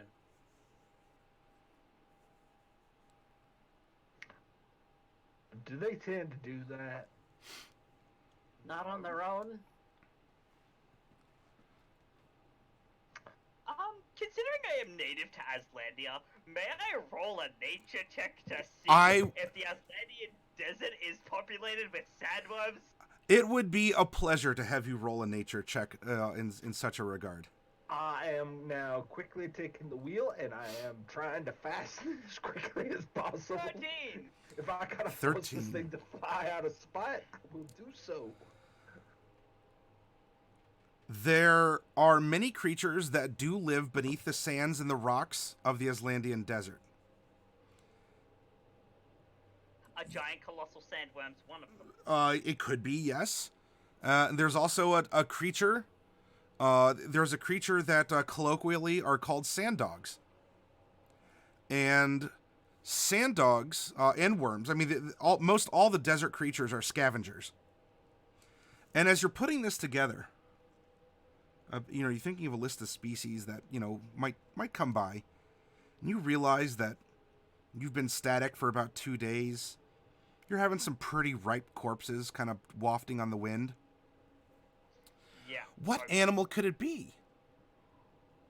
Oh, it's...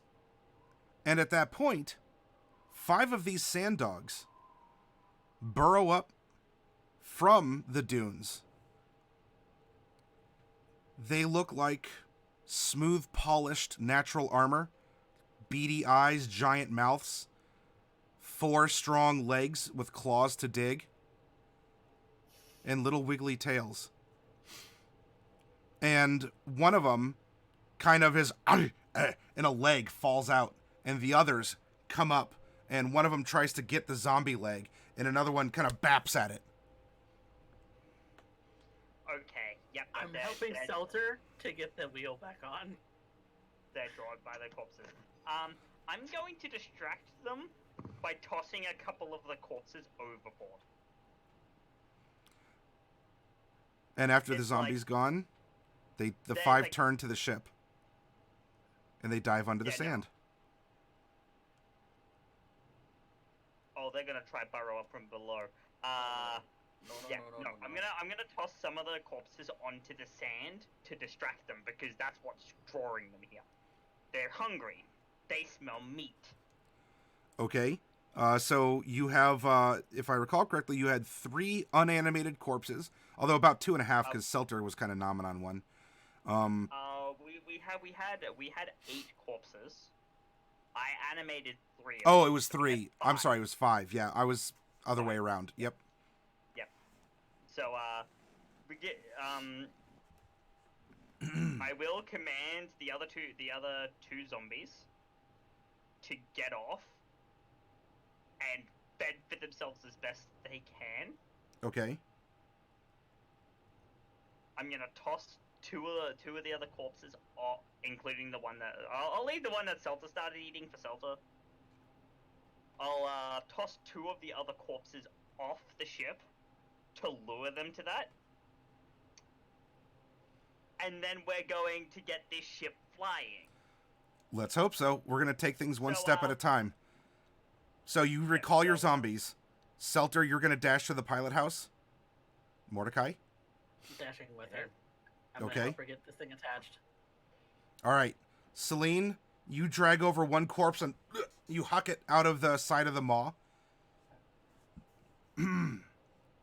And as you do, these 5 sand dogs burst up, actually a little bit of a distance away from the ship. But as they do, they're almost like leaping through the air with such force. It's beautiful and graceful, if not deadly. And terrifying. you push one over, and the one corpse that you did manage to push, one of them seems to snap it up and continue its dig through the sand. The others, though, impact the side of the hull, and one of them is going to try to even snap at you, Celine.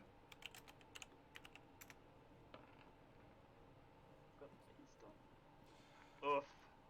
Ooh, yikes. All right, I need you to make a strength or a dexterity saving throw, please. Deck save. Nice.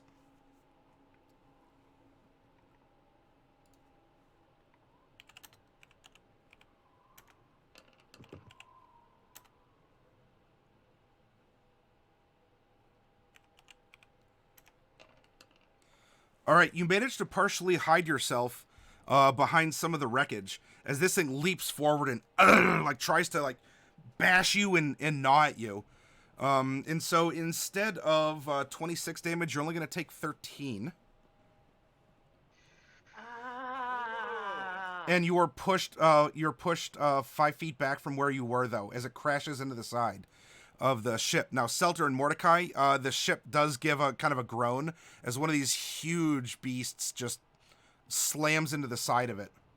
Mordecai, Mm-hmm. if I understand this correctly, you need me.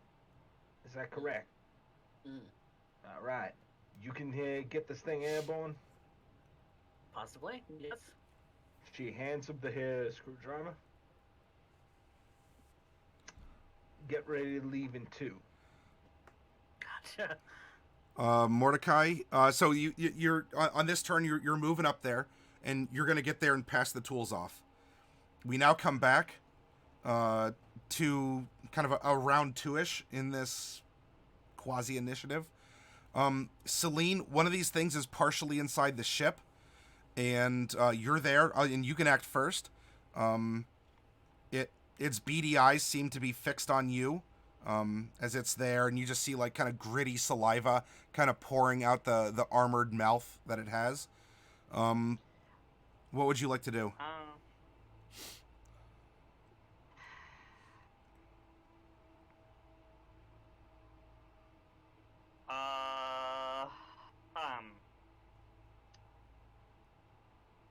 I'm gonna.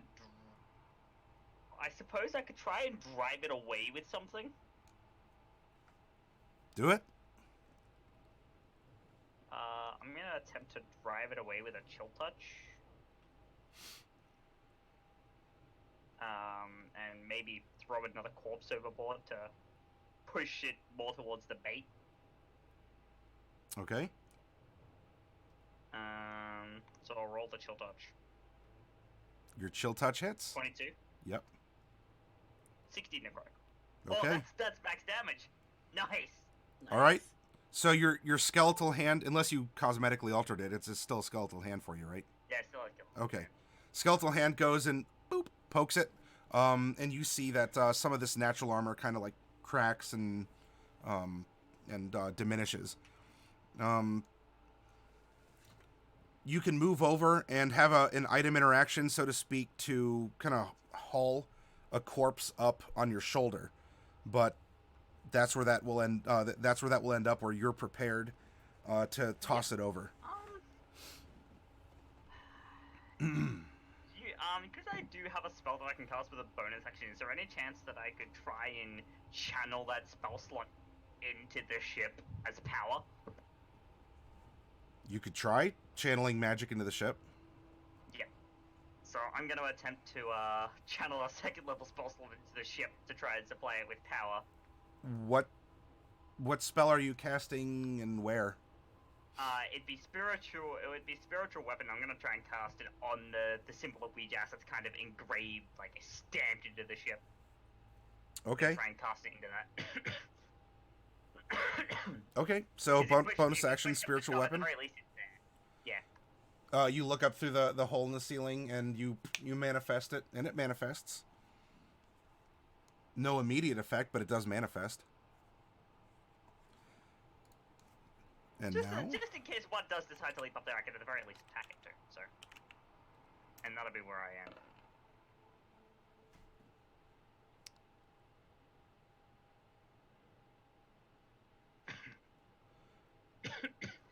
The 2 zombies that you had ordered to defend themselves were doing their best.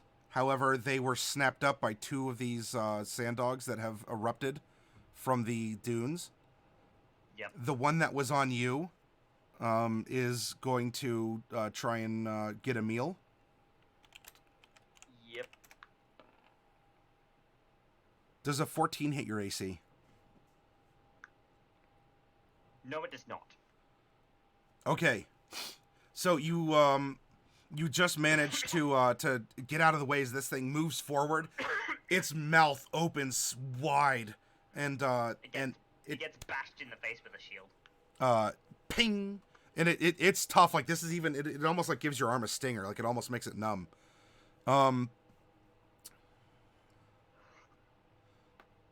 Yeah, Fluffy Sheep. I've been doing that for a while now. And there is one more that comes up on the other side of the ship and tries to leap inside at you, Celine. Oh no. However, you hear the sand, and just as you pang with your shield, kind of coming up. You turn it around, and the other one is lunging. Its mouth is opening as it's trying to clamp onto you, and you just continue to sweep around. And there's another ka-tang as the shield just bashes this thing's mouth off to the side. But you now have two of these creatures inside the ship with you, and then the other three are off with a zombie snacking for some amount of time, but you don't see them. Yep, Seltur. Did you have a reaction? Yeah, no, Selena's just going to call up to Mordecai and Seltur. Get this ship airborne! Now! Seltur? Does Mordecai need more time with the wheel? If you want to hold Mordecai, you can make a dex-based Tinker Tools. And this would end up being your turn to fidget with the wheel. We're kind of in a loose initiative, so if you want to hold until Mordecai goes, that's fine, Seltur. All right. Ooh. 20. All right. So, I mean, almost like a pit crew, Mordecai.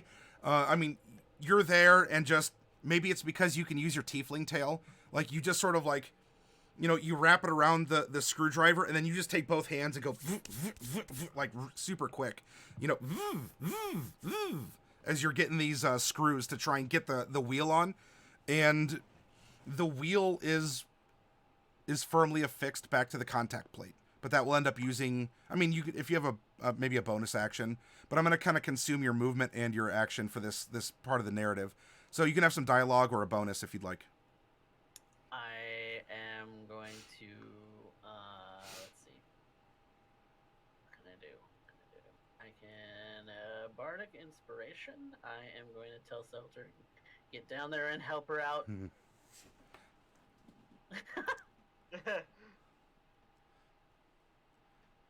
Captain. Fine. We're supposed to fly this thing. You've managed to repair it to some degree, and I have no idea on how many dogs managed to make it in, but we're about to find out. And I'm going to try and force this thing to fly once again. Okay, so you're gonna take the helm and. What makes Mordecai think I can go do anything down there? No. I'm the captain. I need to make this thing fly. Okay. And So... we can hear the screaming of Celine below. Mordecai, go help! Or I'm sorry, Seltur, go help! Okay, grabs the wheel. Pushes Mordecai off to the side and just.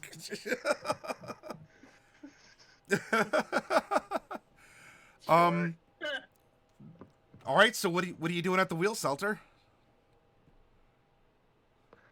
I'm gonna end up doing it the same way I did beforehand, and we are going to end up forcing this thing out of nothing but spite to fly again, because that seems to be what feeds it. All right. I can appreciate such a vessel. Sure. Make a.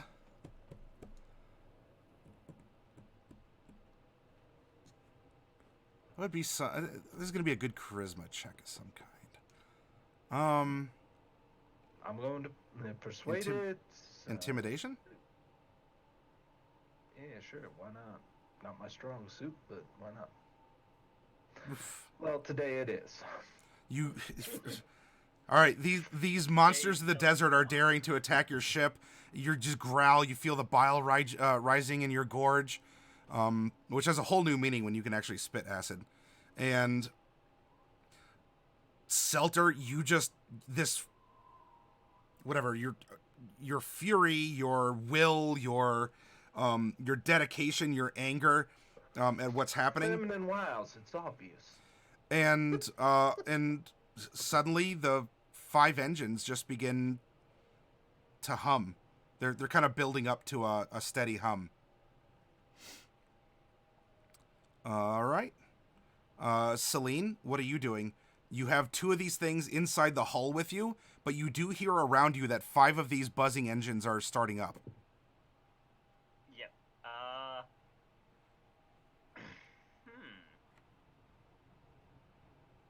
You know what? I think I'm gonna make that one in front of me pay for its little thing there. So, this is a spell that I don't cast very often because it can tend to put people the wrong way, but that's fine. Okay. Vampiric Touch. That does hit, by the way. Vampiric Touch. Now,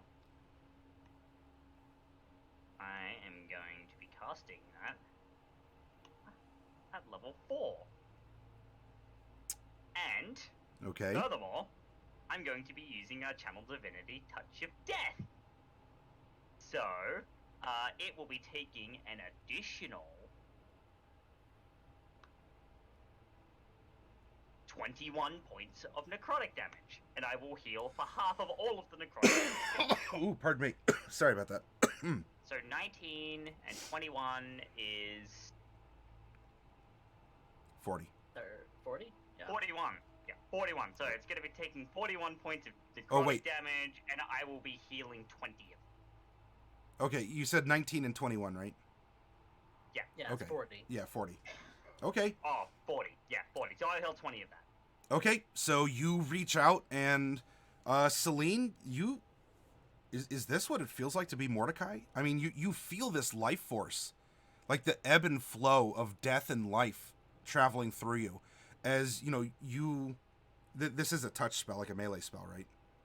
It is a touch spell. Yeah. Okay, so you reach out and where this thing had you had already impacted it before with chill touch, just you feel life flowing through you, and it's giving you just this invigorating rush. As you do so. Mordecai might see some black and red energy crackling from below deck. If he's down there, but right now he's not. Soon, perhaps. As it's my turn now. Well, before that, Go bonus ahead. action. Oh, that's right. You have your spiritual weapon. Yep, it's taking your spiritual weapon to the face. Sure. You summon it back down. Boo. Yeah, to float down and stab this thing through the face. I just need to make sure that I can do that in the way that I wish to do that. Just in terms of like spell level and whether I cast it at third or second. Did the 19 just not manifest in chat, by the way? Like, I'm sorry, I see the 19, but the 21. The 21 is a CD, a channel divinity. Oh, it's fixed or something? So, Yeah, yeah, it's fixed. Oh, It's 5 okay. plus twice cleric level. Okay, I wanted to make sure that I wasn't like my roll 20 wasn't derping out or something, and I'm missing Yeah, no. stuff. Okay. Yeah, no, I've I not played with forgot a to death ping- cleric, so I didn't know about that. Yeah, no, I forgot to ping the. Okay. Is that a melee? Okay, it's a weapon attack. It is a weapon attack. Yeah, it's a weapon attack for the thing, but that's fine. Yep, so I would have cast it using a third level spell, so I will roll the spiritual weapon to hit now. Whoop, excuse you. He's trying to. Does 15 hit? No, it does not. Okay, well then we won't worry about it. Okay. But no, that will be. That will be my turn, and all Mordecai and Seltur would be able to hear from the top deck is, "Excuse you, but I would like that back." Also amidst roaring and creaking beams. Yep. Alrighty. This is going to be. This thing's going to try and bite you, and I'm going to presume a 24 hits you. Oh yeah. Oof.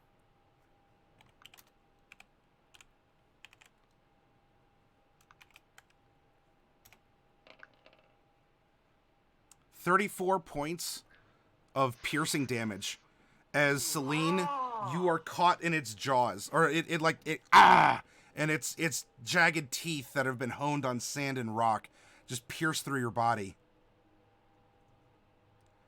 There is a scream from below deck because that was over half of my hit points. Ah, yikes. And the other one, That was literally 2/3 of my hit points. Oh, I'm going down. Yeah, no, I'm going down. I am down. 100%. So, all right, Mordecai, you're going before Seltur. The engines are warming up. You hear a scream below deck.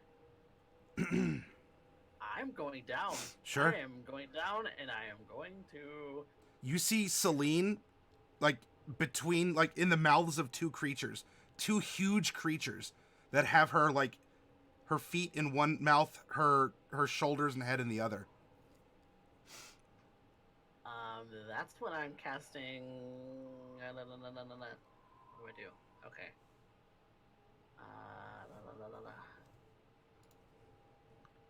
I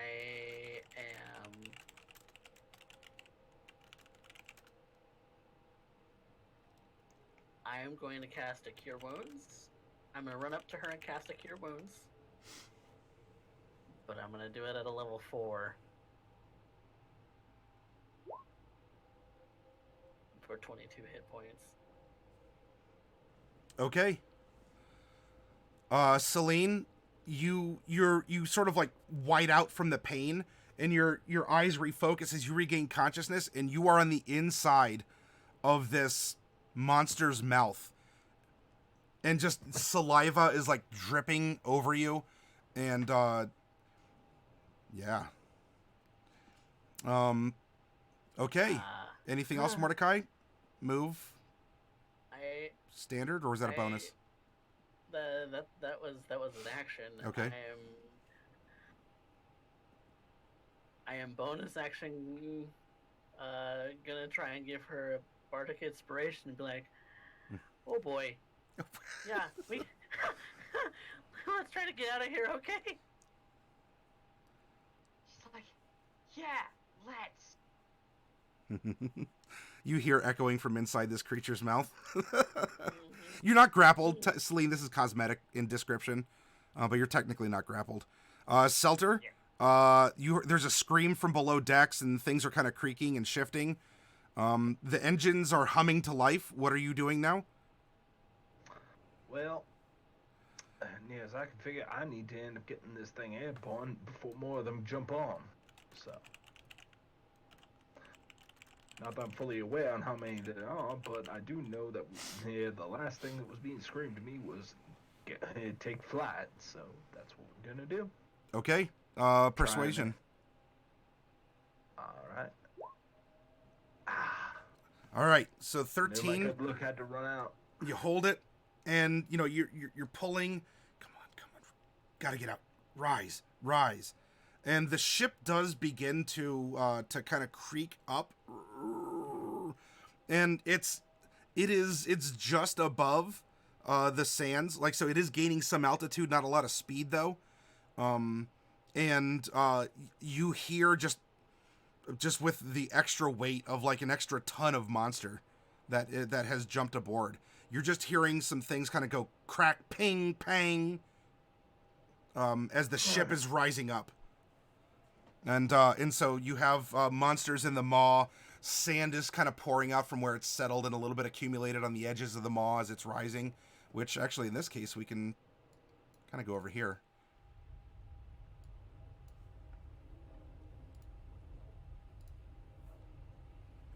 All right, Celine, we're back to you. Yes.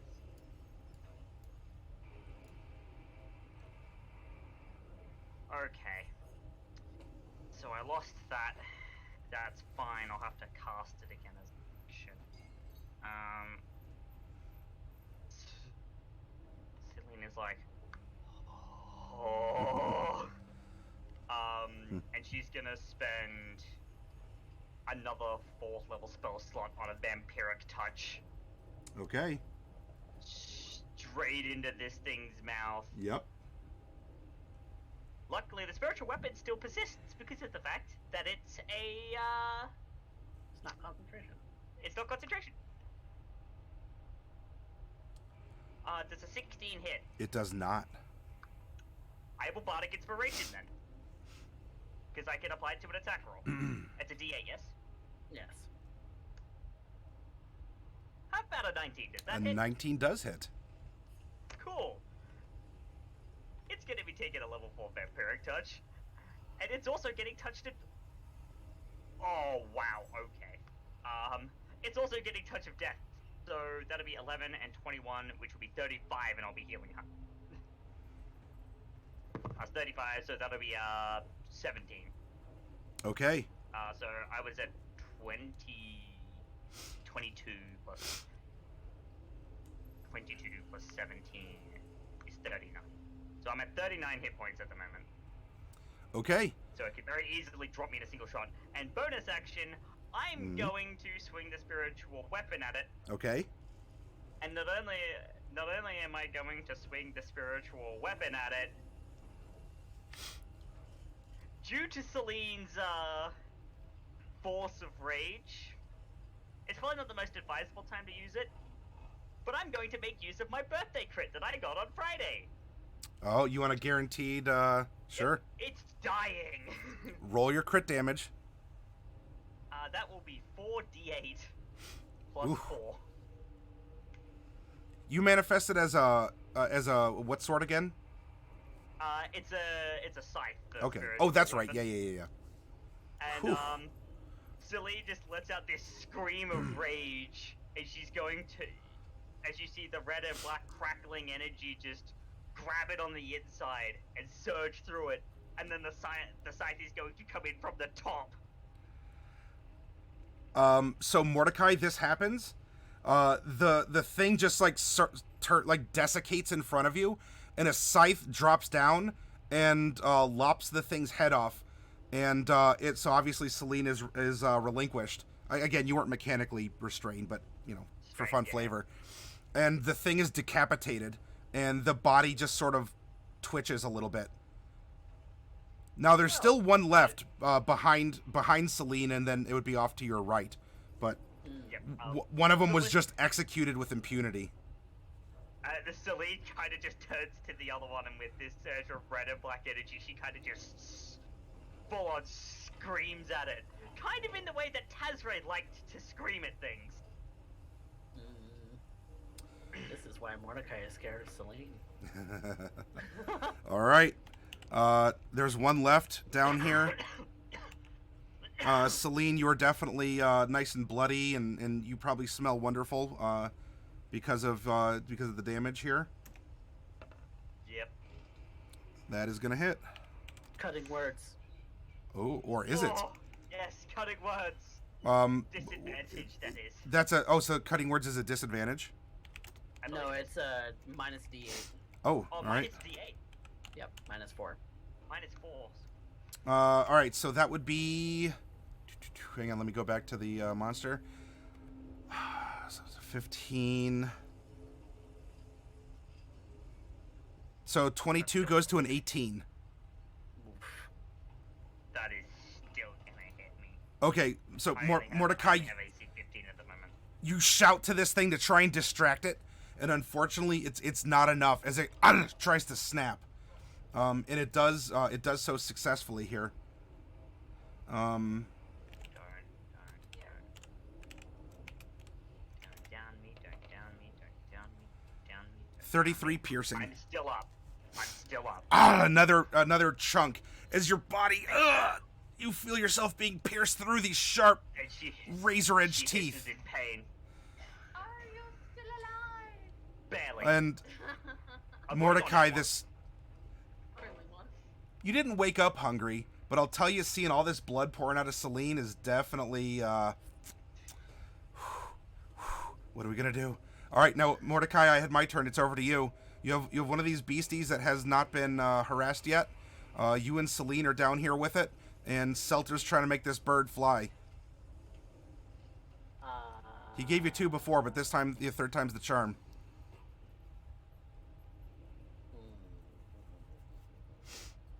All right.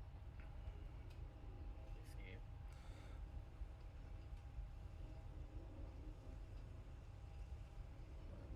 What am I doing? I am going to cast Aura of Vitality It's just in the box. and give Okay. Celine 2d6 hit points. I will take the 9 happily. All right. Selene, this same... now that you've experienced this vampiric touch, especially on just such a juicy, plump morsel, you know, you're getting kind of the same flavor from this healing energy that Mordecai is pumping out too. And it has it's a fun taste. Okay. So anything else from you, Mordecai? Pulling Celine so she's not anywhere close to the thing. Well, like, are you just like tugging at her like, hey, we gotta go, or? No, like trying, like moving with her to try and get back up to the top of the deck. Okay, you'd have to disengage unless you want this thing to snap at you. Oh well, I can't disengage as a bonus action. I can only do that as an action. I spent my action already, so. It's okay. We can stay here. I can do some stuff. Okay, then we're staying put. Yeah.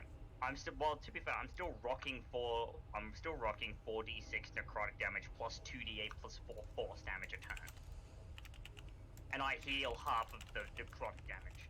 So just keep me healed. Okay. Then we come up to Seltur. Seltur, this thing is creaking like sand is pouring out of it. It's Come on, baby, come on. I'm gonna need something here that is the tension is rising. This is gonna have to be something more of this force of presence, this assertion of yourself over the ship. I'll tell you what. If you end up flying right now, I will paint you with all the guts I can find. I can guarantee you that. Come on. I can't roll over a 4 today. So the engines are rattling, making this humming kind of bee noise. The ship does still slowly rise up, but it's shuddering. And we come back over to Celine. What are you doing? You have one of these fresh sand dogs in the hull with you. The ship is now, it's a little bit more over the sand. Alright, so it's my turn. This one.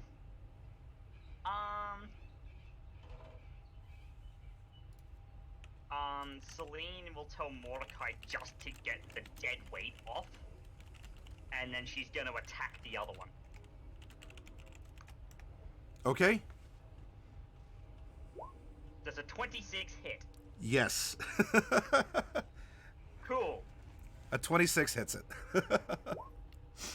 It will be taking 18 points of necrotic damage, and I will heal 9. Okay. And then it's gonna be taking a spiritual weapon straight to the face. That isn't gonna hit. Ting. So your scythe, it's at the wrong angle. It just sort of bounces off the hard shell of this thing. Okay. Anything else from you? Is there anything else I can do? No. There's currently All right. nothing else I can do. Celine's going to continue to be the tank then. Yeah. This used to be so much easier when I was wearing heavy armor. Sorry, medium armor. 19. That'll hit. Just Whoops. picking on her, isn't it? Yep. 29 piercing damage. And I'm down. She's again, you're not restrained, but she's hanging in this thing's mouth as its teeth pierce through her flesh. Just get me back up. Just Alright. get me back up, and I'm gonna continue attacking this thing with everything I've got. And oh, hang on, not yet. I got an action on this, but it still gets to do something. Oh, okay. It's gonna turn its head. It seems to recognize that the airship is rising, and it's gonna jump off the airship with Celine. Oh no! And it lands 10 feet, which honestly, Mordecai, because of how big it is, you kind of just have to like take a little leap out the side because this is a big creature. But it like falls out the side and is off the airship. Is it? How far is it below me? The back of it, if you want to hit it, it's like 5 feet away. Like you'd have to have a 10-foot weapon. Like there's a 5-foot gap between you and the back of the creature. How far is Celine from me? That's Oh, the question. Celine would be then 15 feet diagonally from you. Yeah, Okay. still in the aura. So, still in the aura, 2d6 hit points. Yep. So I will go back up to. Yes. 4. Yikes. And then, from here, I am going to guiding bolt it. Ooh, nice crit. Oh! Oh, nice! Yeah. Make it die! That's a 3rd level spell slot. Oh, yeah. Some big damage. So that's 31, 40, 47. I'm mad. Mad. All right. And so, yes, this vibrant white beam of light goes hurtling towards a target. So you would do a hit, and the next attack roll on it has advantage. All right. All right, so this thing the magic just cracks into this thing's shell, and you can see that, there's some blood and there's some blood and some other juicy bits that are underneath this very thick, tough carapace of this creature. And to move, I am going to jump down. Sure. Do you want to try landing on its back? Sure. Acrobatics. All right. Nope. Man, you're rolling all the Natural ones. One. All right. Yep. So, Mordecai, you go to you do not like an athletic jump, but a skillful one, so you can kind of land and surf on the thing. And I hesitate too much. yeah. As you tumble, you're gonna take 5 bludgeoning damage. As you land in the sand by this thing's feet. That's fine. Go ahead and make one more acrobatics though to see if you land on your feet. Yeah. Okay. So you get But you tumble over your feet. yeah, Parkour. it kind of like scuffs you up on the way down and Parkour. yeah, really. Okay. Anything else, Mordecai? You have a bonus? Nope. No. Oh no, the I've bonus was already yours. used my bonus Okay. action. Yep. Seltur, the ship actually like it groans again, but you feel like as you're controlling this thing, you just feel like, yeah, they must have done it. They must have rolled. They must have like dropped some weight. This thing actually feels a little bit easier to control. Got it. Yep. That's what's gonna happen. Yep. Okay. I mean, so how far is that? Are they gonna ride? Is Celtic gonna ride? Let's find out. As long as she's within 500 feet. Yeah. Seltur, this is going to be a little bit easier for you here. Not an advantage. It's still going to be, a something. Optimistic in this case. We'll do another persuasion. Let's see how. Oh, you already rolled it. Okay, 15. With the about half-ton weight, that's no longer aboard the ship. It starts rising up. And you're getting a good like 100 feet, just like you're pushing off, and so Celine and Mordecai, like there's a little bit of there's not really like dust kicked up per se, but just whatever displacement or however this is working does cause a little bit of a dust up. Plus you're around this creature that's stomping around, but the maw has actually started to quickly ascend. And making my turn then, yeah. now we're back to Celine. Yep. So Selena will wake up after her next whiteout, and she's going to growl. She's going to growl And she's gonna take it down with prejudice, and she's gonna cast Inflict Wounds at advantage. That is a Wow, crit. another crit. Jeez. And that's a third level crit. That's a third level Inflict Wounds. So 18, 28, 28 and 7 is 35, and 6 is 41. And if it's not dead after that, the spiritual weapon is still up. It is gonna be hitting with a 23. The spiritual weapon, It can move up to 20 feet when it makes it. So that would be too far away aboard the ship. would it be? The ship is a good distance away. Would it travel with the ship or no? Because that would be, that's the main factor. It would be close enough if it didn't travel with the ship. I don't think that forced movement wouldn't cause it to move with you. So it being on the ship in a location you put it would be kind of forced movement on its behalf. So you could try and like summon it down, but it won't be able to get down here from when Seltur was able to gun it. So you can kind of coax it, and it'll peek over. And So would it move? Would it move with the ship? It'd be in the ship where you left it. Yes. Yeah. So it would move with the ship then. So in which case, let's not worry about the spiritual weapon. Okay. Much too far away. Oh, I mean, actually, you know what? No, I can recast it. I'll just recast it. That's fine. Okay. You just remanifest it. Yeah, it burns another spell slot, but that's fine. I'm definitely gonna be having a rest after this. 23 hits. Yeah. And that will be, as I said, at level 3. And it will take 10 force damage. Okay. It is on top of the 28, so 10, 20, 38, 45, 51 points of damage. It is points of damage overall. It's beat up, but it is still alive. There's that big juicy Celine crack in is its gonna back look too. to Mordecai and be like, "Get us the hell out of here!" It goes.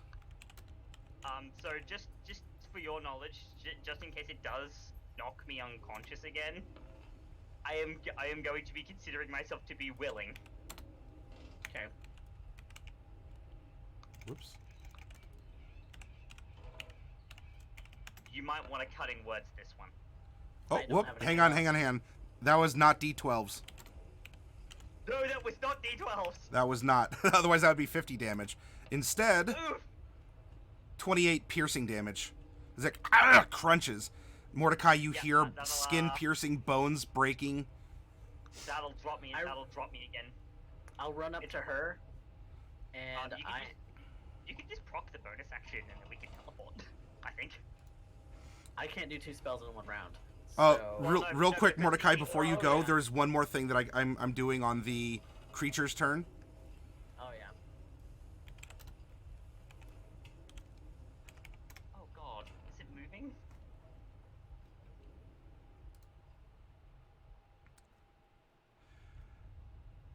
All right. Mordecai, I'll pull a trick out of Derek's bag here. Would you like highs or lows?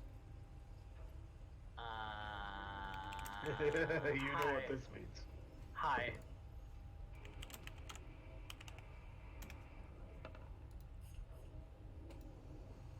Hi. Okay. Mordecai, as you're in this mode here, Celine is crunched in this thing's jaws again. From behind you, a little ways back, there's a of sand that almost kind of like it shades you from the sun. And you look, and there's another one of these huge beasts that have rocketed out of the sand and land on top of the injured beast as it begins to almost burrow through the injured beast and like is cannibalizing this other one. Oh. Okay.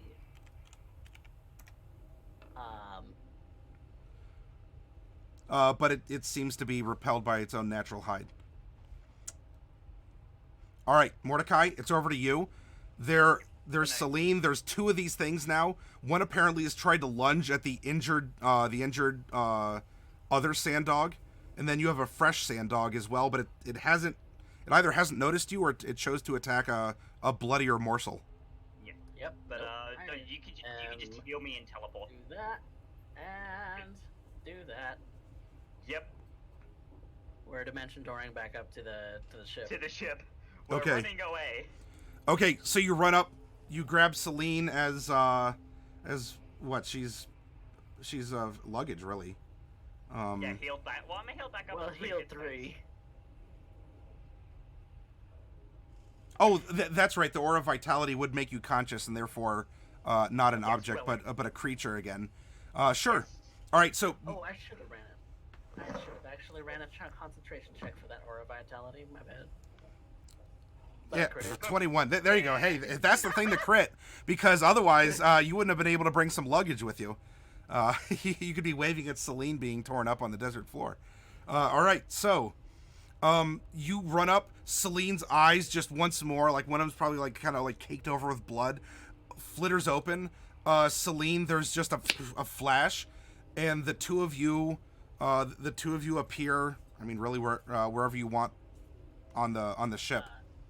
Deck of the ship. Okay, Seltur, you can see on the deck of the ship that Mordecai and Celine just sort of manifest on the deck.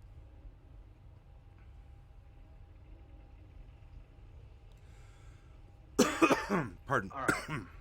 No, it's okay. Sorry, I had something trying to eat my microphone. Say that again. I currently see Celine and Mordecai on the deck. They just they manifest on the deck. Just Appeared out of a black and purple smoke. Yep. That was a shame. I was hoping to be able to end up running one of these things over and seeing how far I can smear it, but I'm so glad to end up seeing you two have returned. Thankfully, there were more. And what we'll do here, I got to get up and take a quick break. So why don't we take about a 10-minute break, everyone? I have 1:48, so I guess we could just come back at 2, and then we'll jam out for the last hour before you have to get going, Lethality. Is that good? Yep. Just as a note, but when we come back, Celine is going to pump a lot of healing spells into herself, and then proceed to push the rest of the dead weight off the bottom of the ship. Okay. Because there is still part of a sand dog on the ship. That's true. And we'll cross that bridge when we get to it, but let's take a quick break first. Cook it. Either or.